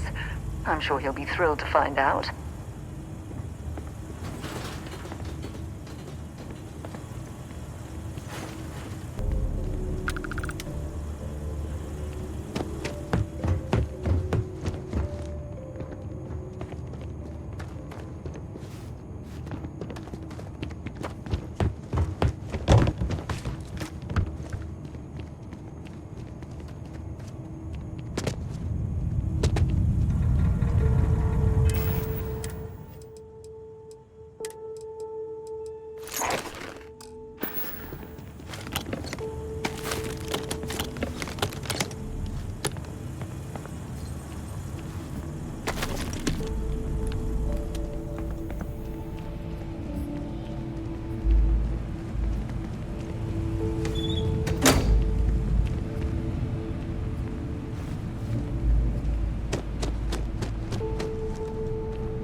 Project log. Dr. Victor Isa. We turned on the prototype today. The gravitational field around it began to fold as we long suspected. Complete reversal of gravitational pull was observed on dozens of loose objects around the lab. I'm setting up a meeting with the directors to propose a larger test. The prototype proves we don't need the original anymore, but further work is going to have to take place in space. Somewhere with abundant helium-3 and with a civilian partner. Someone with access to large-scale manufacturing resources and computational equipment. Project log. Dr. Judith Tatian. I watched the gravjet tests from the moon today. It was the first time we were able to talk to the team at Nova Galactic directly. So many things were under wraps before, but now everyone wants all the publicity they can get. I'm already seeing proposals for manufacturing androids of drives. Expeditions to Alpha Centauri and beyond. It's also overwhelming and worrying. It could take years, decades, before we know what all the side effects of operating a grav drive can be. But no one wants to hear that right now. Like a bunch of pioneers racing towards the edges of the frontier without knowing about the grizzly bears in the mountains. If there's a way to access the deeper sections of this storage area, I'm certain we'll find it.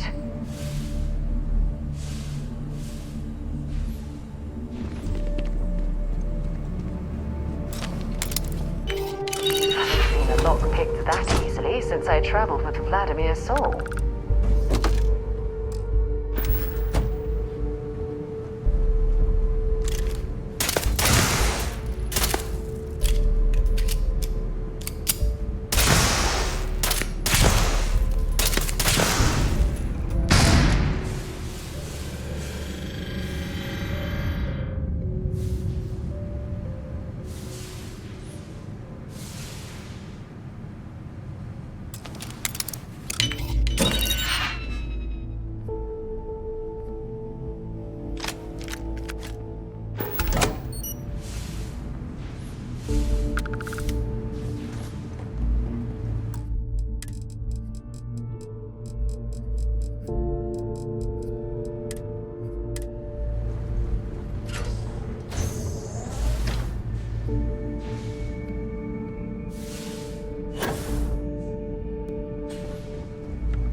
visit your labs back when we were working on the grav drive projects.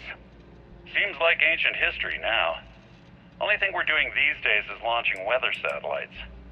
Guess this is as good a retirement as any. Now, Project Demeter, you want our help manufacturing scanners to better track these new meteorological patterns we're seeing. Our guess is that the poles might be naturally shifting, causing some gravitational fluctuations that are throwing off our old models. Why do you need the scanning tolerances to be so small? What are you trying to find? I just want to be sure. It's not like we're doing much these days anyway. The glory days are over. Why not give ourselves a challenge before they write us off in the history books?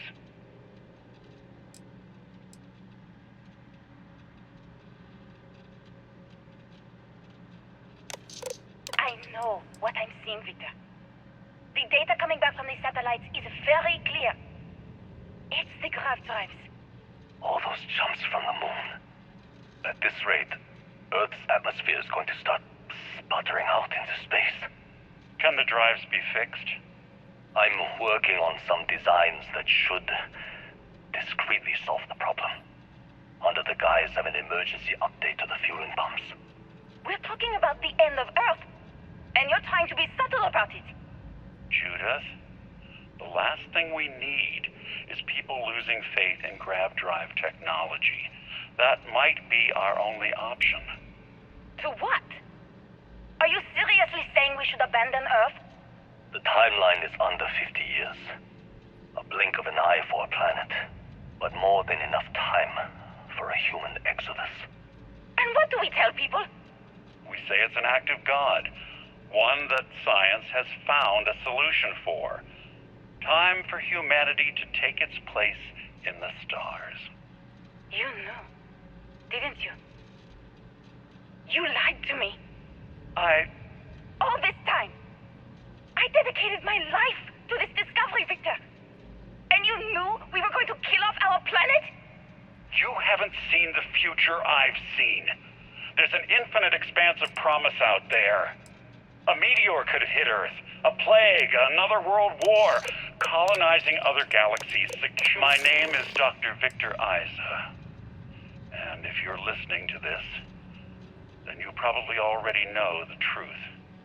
I was young when I first headed the retrieval team of an odd gravitational anomaly on Mars. But I kept what really happened that day hidden from everyone except one other person. Even she didn't believe me at first. But I have no reason to lie to anyone now, so I hope you'll accept this confession, whoever you are. When I touched the anomaly, I experienced 12 days of lost time. I met myself. He told me everything that has since come true. The grav drive equations, the tests on the moon, Earth's atmosphere sputtering away because of willing to pay for that future. Maybe you don't believe me. Maybe Judith was right and I'm just a coward who wants to believe his mistakes were justified. But everyone has forgotten about the...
you understand now why I asked you to come here? The artifacts unlocked the secret of interstellar travel. At the cost of Earth. An easy trade, honestly. Why have one world when you can have all the settled systems?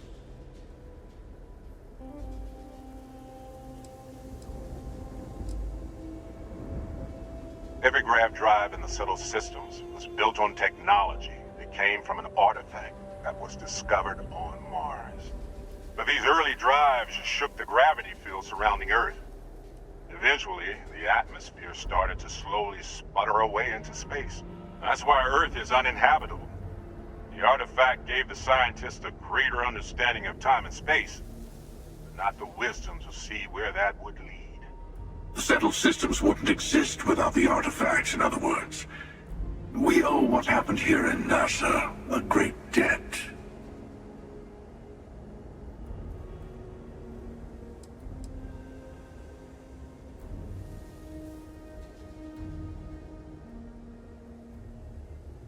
Assuming we weren't going to lose it anyway.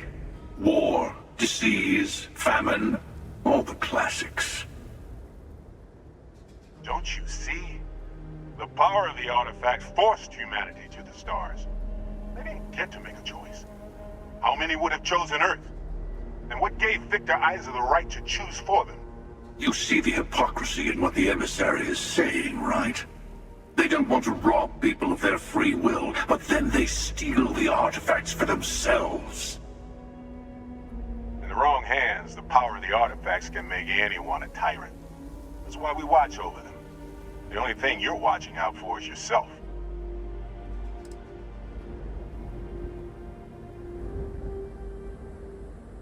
Don't be a fool. The Emissary and I may have our differences, but you do not want to give us a common enemy. For once, he's right. Don't do this. We can collect the final pieces together. Well, look at that. The Emissary just became my new best friend. You've made your choice. When you're ready, the Hunter and I will be at the buried temple. That's where we'll settle things. Meaning, we'll kill you. But hey, at least we'll wait till you get there. Everyone deserves a shot at the final artifact.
I have things for you.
this world's seen better days.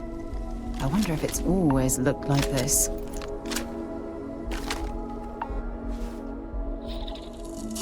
Well, hello, sunshine. I'll be counting the minutes to our next chat.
Damn cold here. Going to need a hot cup of coffee after this.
only the beginning.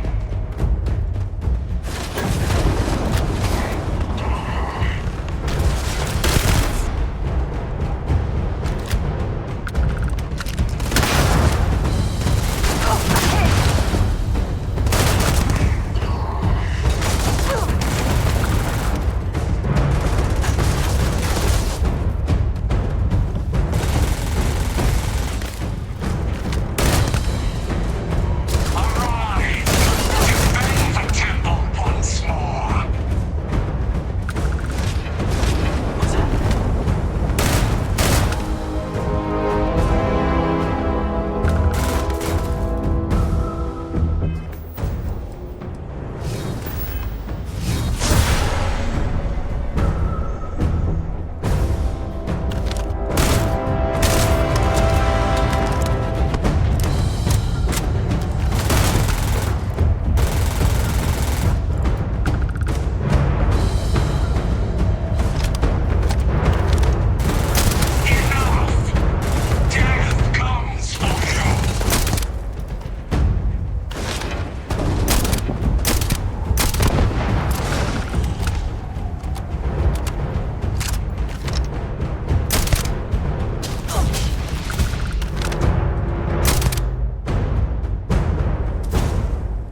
they don't want us to find.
Don't leave any of that behind.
goes wrong in there, we'll come get you.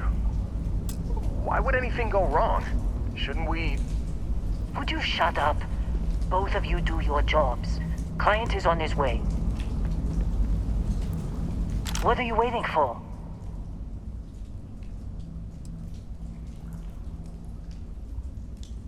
How do you know about Barrett? You sneak into my files? We'll be talking about this later, Dusty. Now get in that cavern. Enough stalling. Go. Don't look at me. I've done my part. Good luck in there.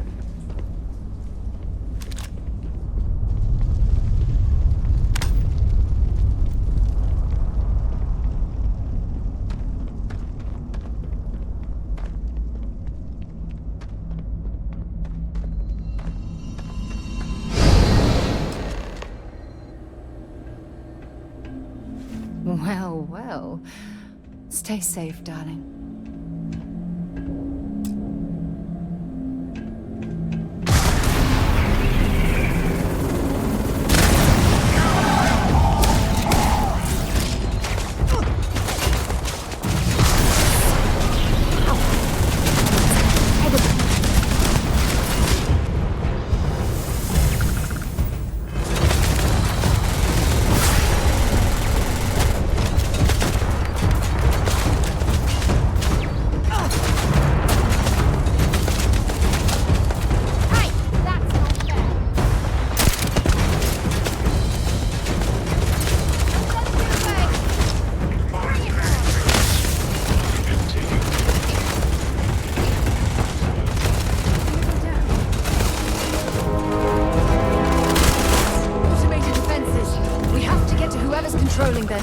Bogged down.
Wager that the reactor in there was this facility's primary power source.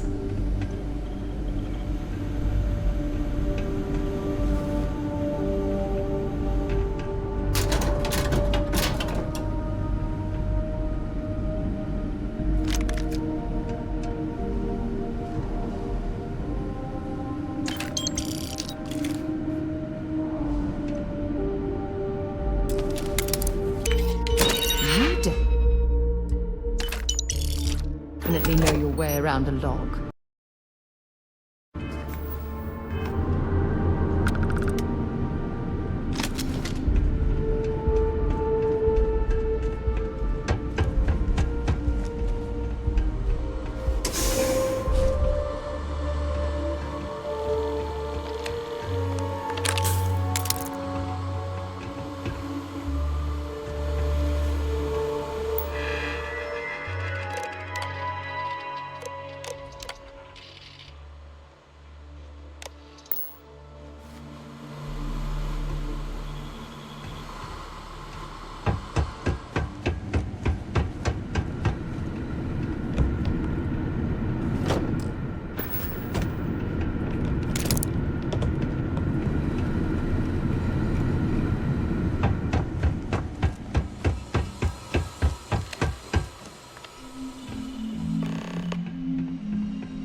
Visitors!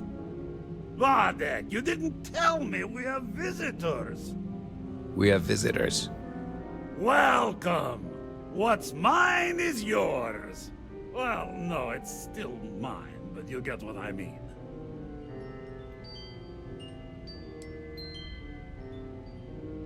I'm not quite sure what you mean, my good friend. Aren't you... You don't deserve the final artifact. This life you've led, you're nothing but a thief, an opportunist, a liar.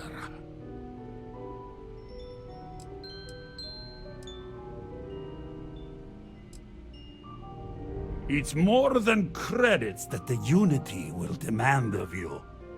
You think you have a right to the infinite? You're nothing! Guards! One over here! Straight on me! Got enough of it! I never liked it anymore. Just sit the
Come on, Rook. Come on. You can make it. Barely stepped on the juryman's road with us. Can't see another soul off to the void so soon. No. No. I'll pour one out to the blackest sea for you, Rook.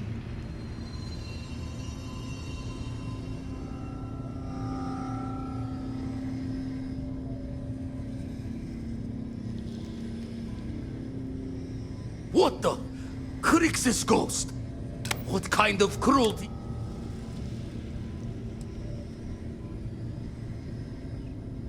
Multiple universes? You're a visitor jumping through the gates of space and time?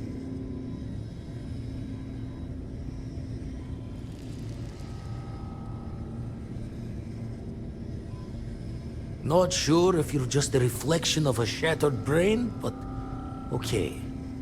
I get your meaning. Well, ghost from the other side.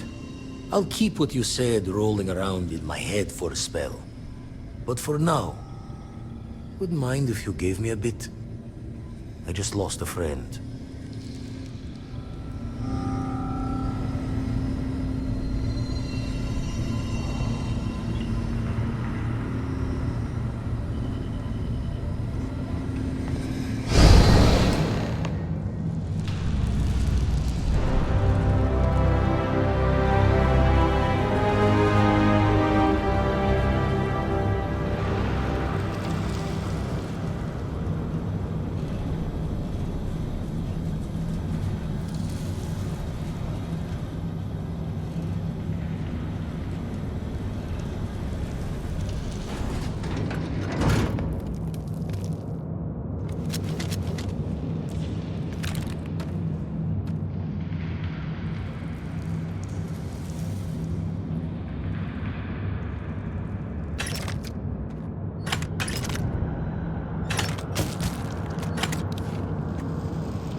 I'm sorry it's come to this.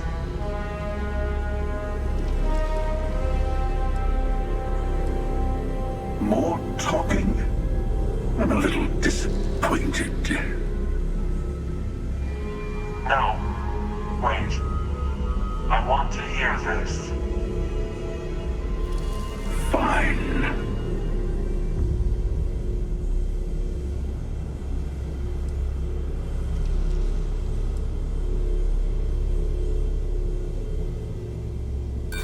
I think our odds are pretty good.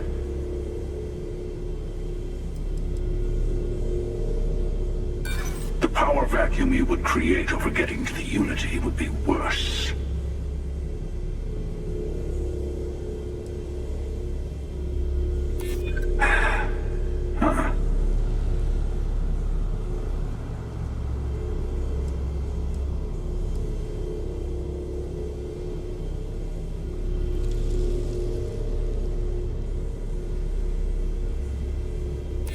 That certainly does sound different.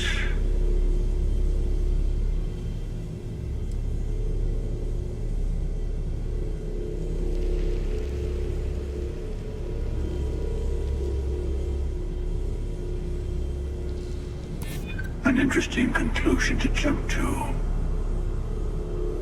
Well, I don't know about either of you, but it's been a while since I felt this old. Perhaps it's time to put this all to an end. At least this once. Here, take the artifacts before I come to my senses.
So this is it.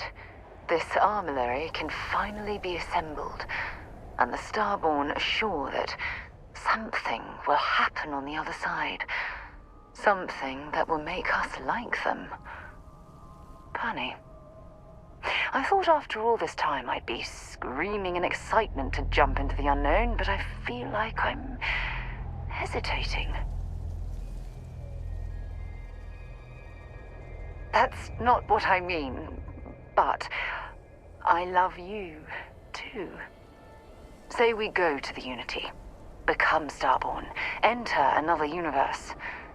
Will there even be a constellation there? It won't be ours, even if it is.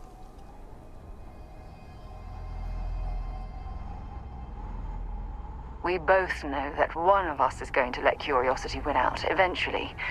It's who we are. But I wouldn't mind pretending one universe is enough. For a little while, at least. If something's on your mind... I miss talking to you already.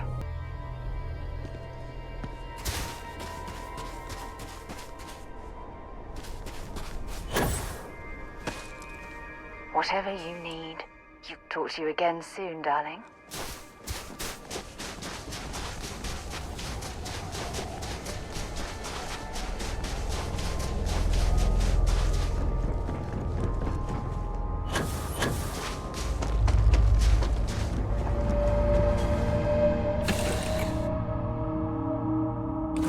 Crew accounted for. We're ready to depart.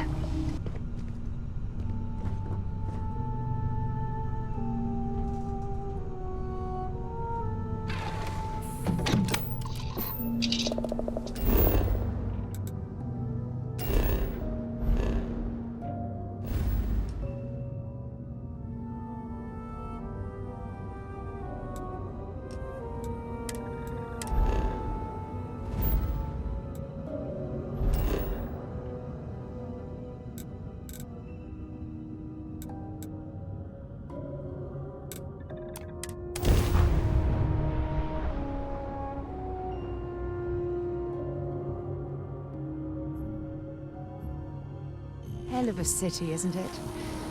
There's nowhere else like it in the galaxy. I can't think of a better place to recharge and ready ourselves for our next mission. A moment, Captain. It appears Constellation's current mission is at its end. It is customary to offer congratulatory statements. Depression is common after prolonged periods of stress, even when, paradoxically, reporting high levels of satisfaction. I hope the process of becoming Starborn is done without causing any physical trauma. But, given the unknown physiological requirements of crossing universes, that seems unlikely. Given that the Starborn encounters have so far not included any robots, the safe assumption is that I will need to remain behind if we do not see each other again. Goodbye, Captain. From a statistical standpoint, you have been an unusually effective member of this team. Captain, hello again. I was uncertain you would return. I will go wherever.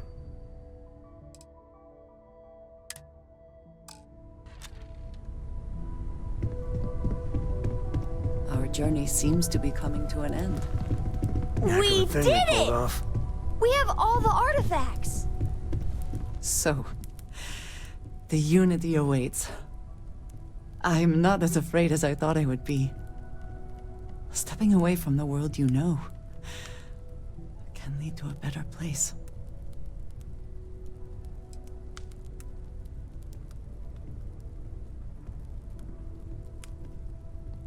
Constellation has given me a home, and I will always be grateful.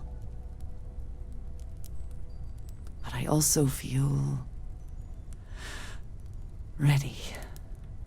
Do you think we will see each other after the Unity? Will we even recognize each other if we do?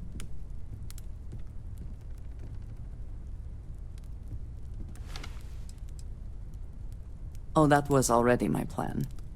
If we do not see each other again, then goodbye. I am proud of all that we have accomplished. Read any good books lately? Tip your ear for a moment? It'll be a shame to pack up all the modifications to the Eye for finding the artifacts. But she's earned a break.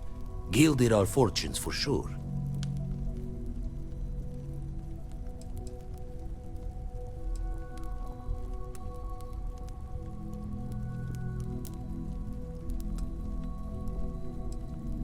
Caught the measure of me right. Worse ways to retire for an ex-Crimson fleet. I'll be taking up the chair when everyone's gone in the Unity. Set Constellation's course for another new beginning. Not my first time at the helm for a crew, but going to take it slow.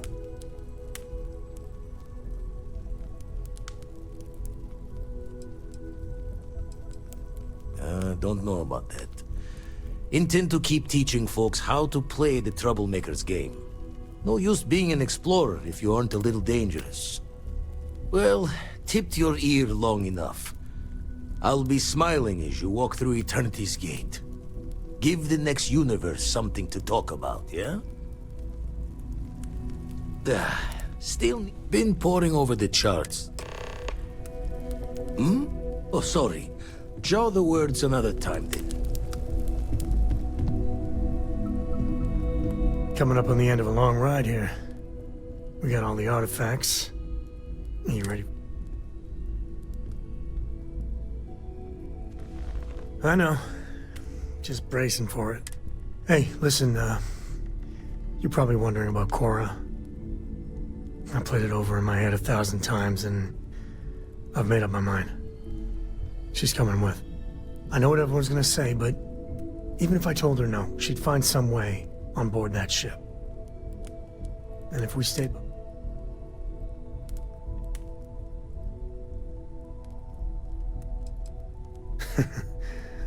Glad to know you still got that sense of humor of yours. Okay. Let's get it, huh? The unknown is right over the next bend. I can't wait to get to the Unity! I've been reading all about parallel universe theory, and I'm so ready to meet another version of me. I'll have to check all my charts and double-check all the locking mechanisms and see what kind of differences there are in the next universe. You know, in case we get into the kind of trouble we... Look, Dad said that there's a chance we might all get separated after we go to the Unity. You don't think that's going to happen? Okay. I'm sure gonna miss the lodge. We're so close. Hello. Do you have a second, friend? I've thought about it, and as much as I would love to see the Unity the way Keeper Aquilus has experienced it, I'm not coming with you.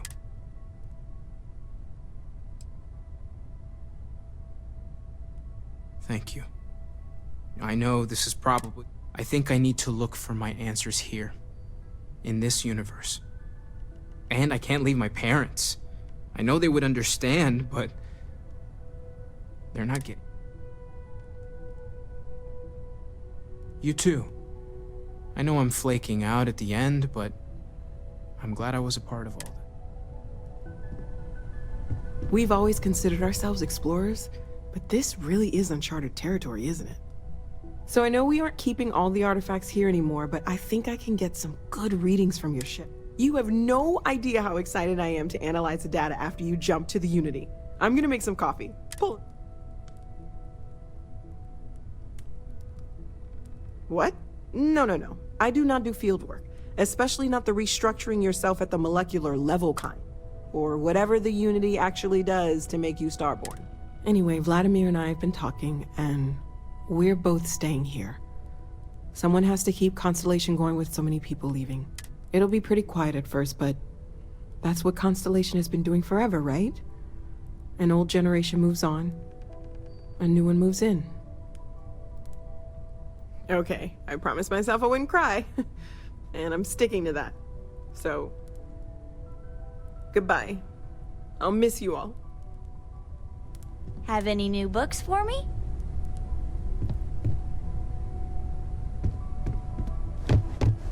Captain, hello. I am satisfied to see that you survived. The artifacts are all gathered. We've done it. I forget. Where in the settled system? There's nothing like an investment paying off. We've succeeded beyond my wildest dream. Oh. Okay. Sorry. Oh no. Confused you with someone This else. moment isn't about my corporate holdings, no. Being part of Constellation was... Although there's always opportunities, I'm not above taking advantage of what we learn. Alas, while I would like to take the final jump with everyone, I'm afraid the saying, you can't take it all with you, has... There might not be a Stroud Eklund in the next universe, and certainly not mine. And I would be a poor choice of company if I was, well, poor. Thank you for that. But I'd be lying to myself if I didn't admit it was a part of me. And I have no desire to find out who I am without it. Goodbye, my friend. If I could borrow a bit from Sebastian Banks, bring light into the darkness of the unknown.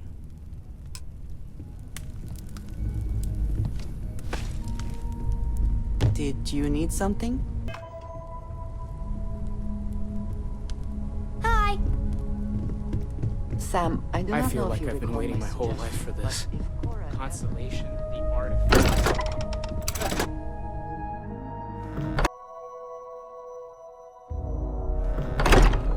Interested in? The two of us make quite the pair. I do. See you soon, love.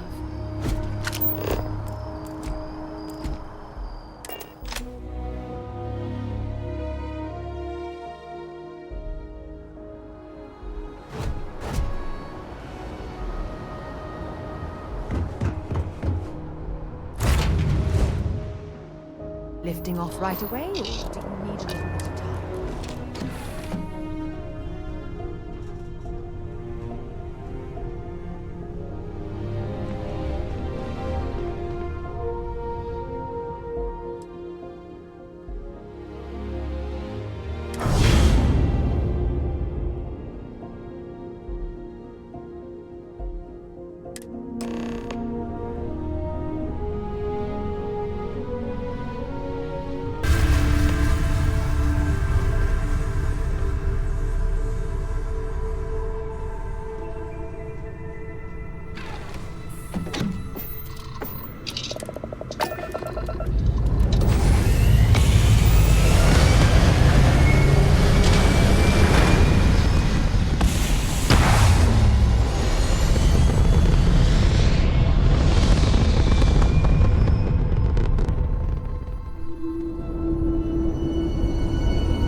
Passing along intel to friendlies. Over. Goodbye.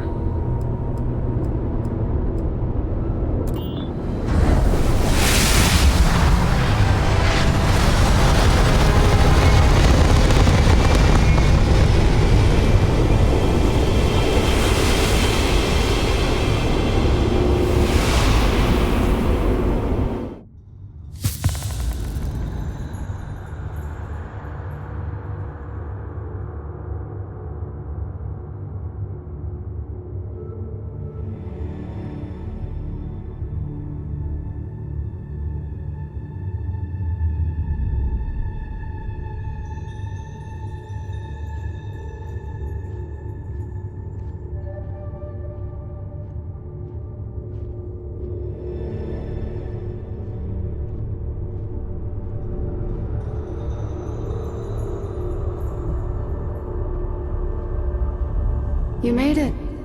I hope you're enjoying the view. I never get tired of staring at it. Eternity.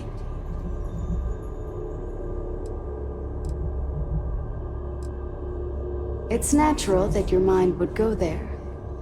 And it's not a simple question to answer. You stand now at the very center of space and time. Center being the best word to grant you understanding, but still not entirely accurate. The unity is what was, what is, and what shall be. It is nowhere and everywhere. Nothing and everything. It is the unity. Any other meaning is entirely up to you. All of you. Everyone says that when they hear themselves for the first time. But no, you don't sound like this. At least not this you. I am as much you as you are part of everything. All points connect to here. When a star is born or dies, its existence beats through the heart of this place. The unity. I have seen all you are, have been, and could be. Do you feel like you've lived a good life? Is there anything you regret? Do you feel dead? You are energy, and energy cannot be destroyed.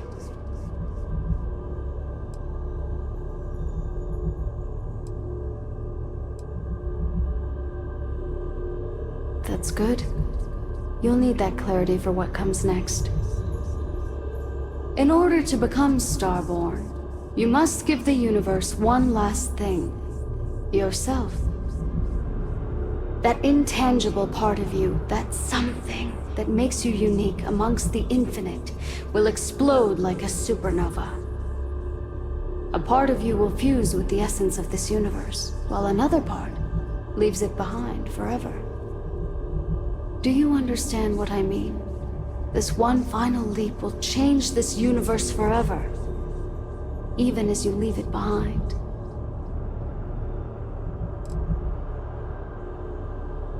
Unknowingly, you just answered your own questions. For who creates things but creators? That is what they have been named throughout the endless circle of time. Are they one or many? Human or alien? Terrestrial or celestial? One day, you might even meet the creators. But not this day. As for the why, so that you could ask that very question, so that you could stand before me for time immemorial and delve into the mysteries of the unending cosmos.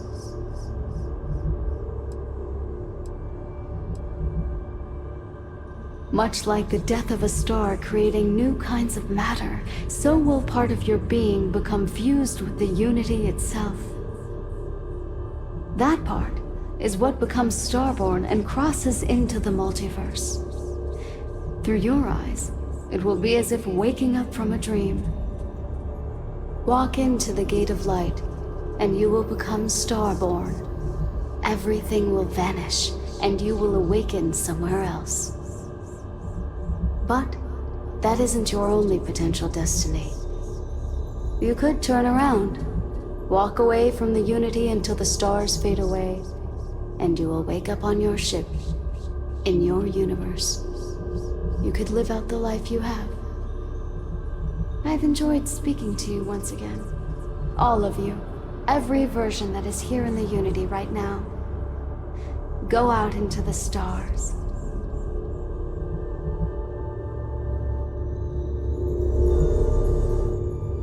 As you consider stepping towards infinity, I offer you a glimpse into what will happen to the universe you may be leaving, as the essence of who you are is spread throughout space and time.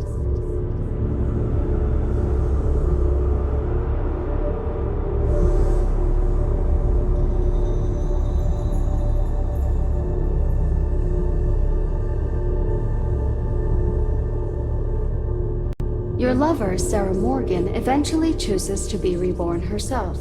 Your commitment to each other bolsters all relationships in the settled systems. Marriages blossom, more children are born who want to be explorers.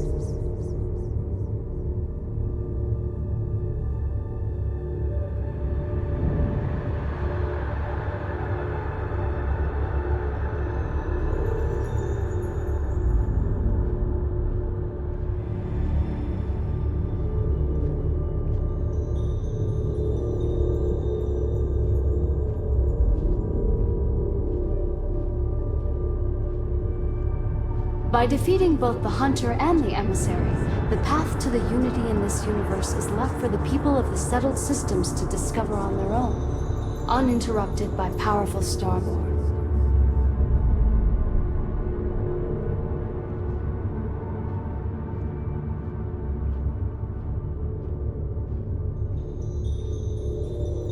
Ron Hope's downfall proves once again that the Free Star Rangers put justice above petty power plays and politics. A sense of commitment to the common good grows throughout the Free Star Collective. Acts of heroism and noble sacrifice increase.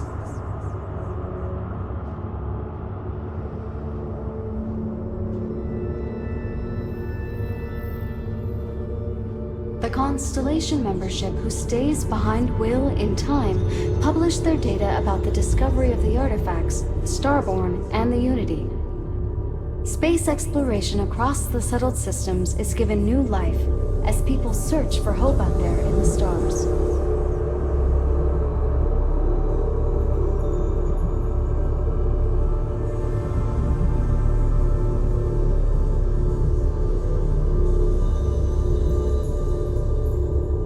It has been good to see you.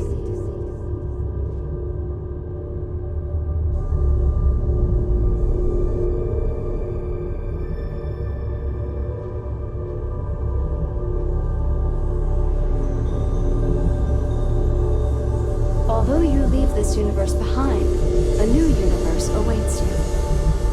Who will you be in this one? What choices will you make?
unidentified ship.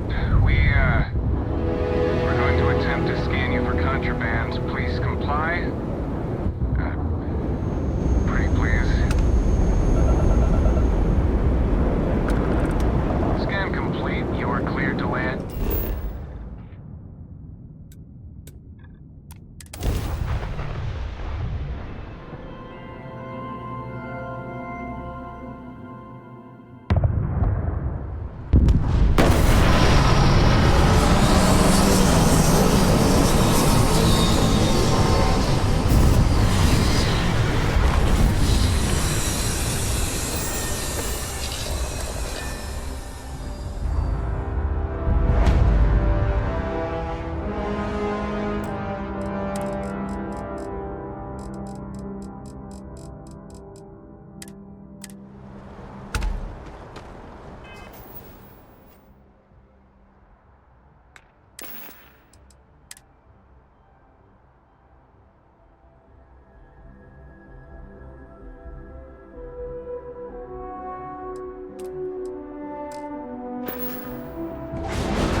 Unprovoked attack on a United Colonies research.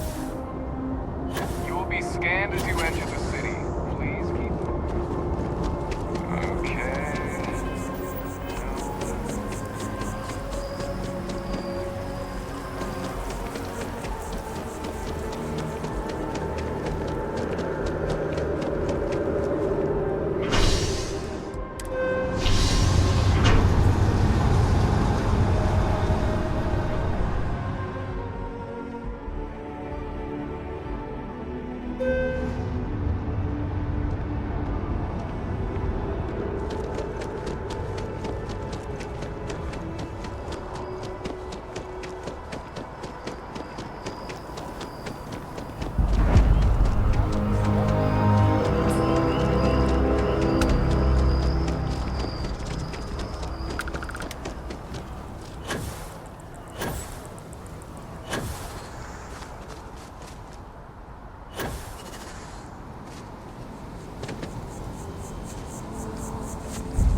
Excuse me, this is a private...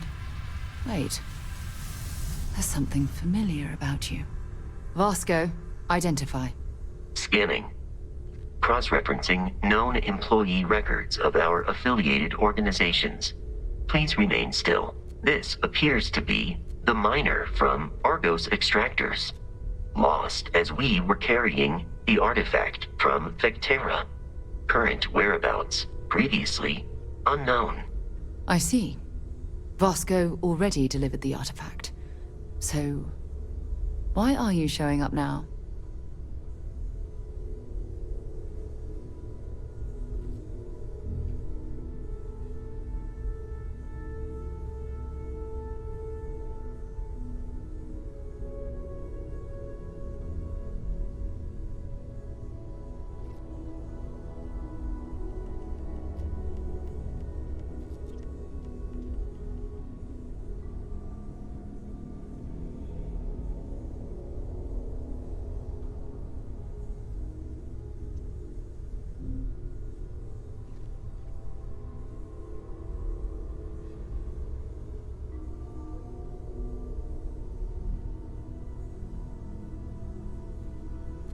Is there something wrong?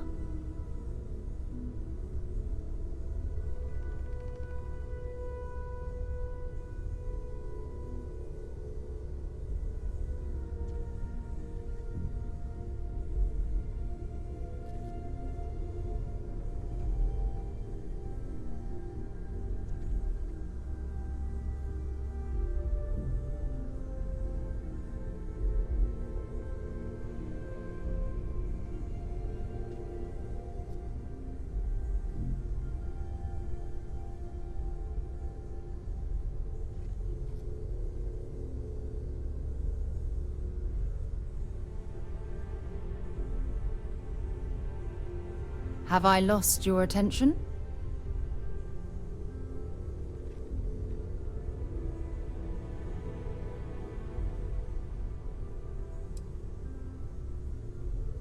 I see. So some of our theories about the artifacts are correct. You're taking their word for it? What if this person's just delusional? Breathed in too many gases in that mining operation. Why don't we hear her out? We know next to nothing. We have everything to gain if she's telling the truth. All right, let's hear it.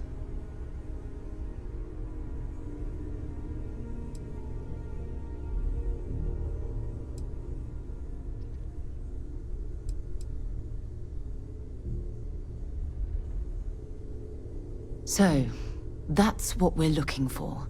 The pieces to an armillary. A path to the center of a multiverse. This is either the truth, or the most elaborate practical joke I've ever witnessed. I think we're past the point of doubting, Walter.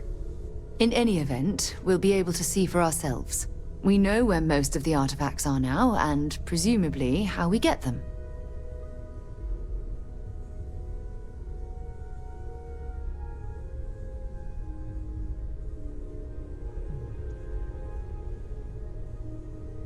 And if what you've told us about the Starborn is to be believed, we'll need all the help we can get. I want you to check with Vladimir on the Eye. Cross-reference what you've told us with what he's picking up on the scans.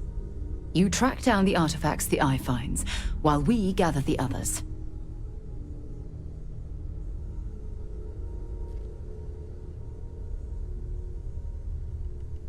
I hope that other Sarah of yours knows you're safe. Now let's get those artifacts.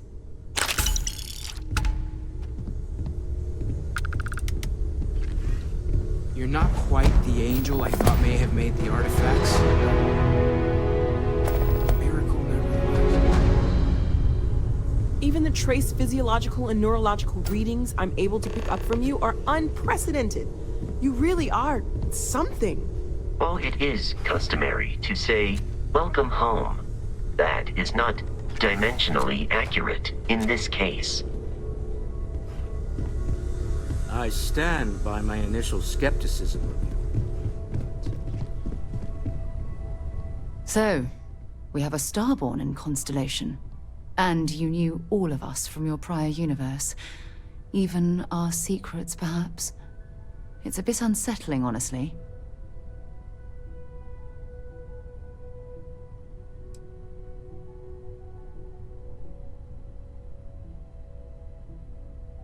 All right, I don't think I can.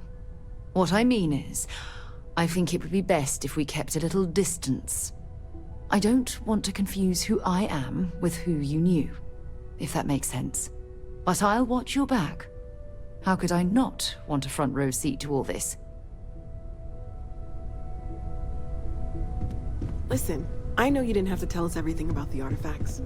We won't let this knowledge go to waste.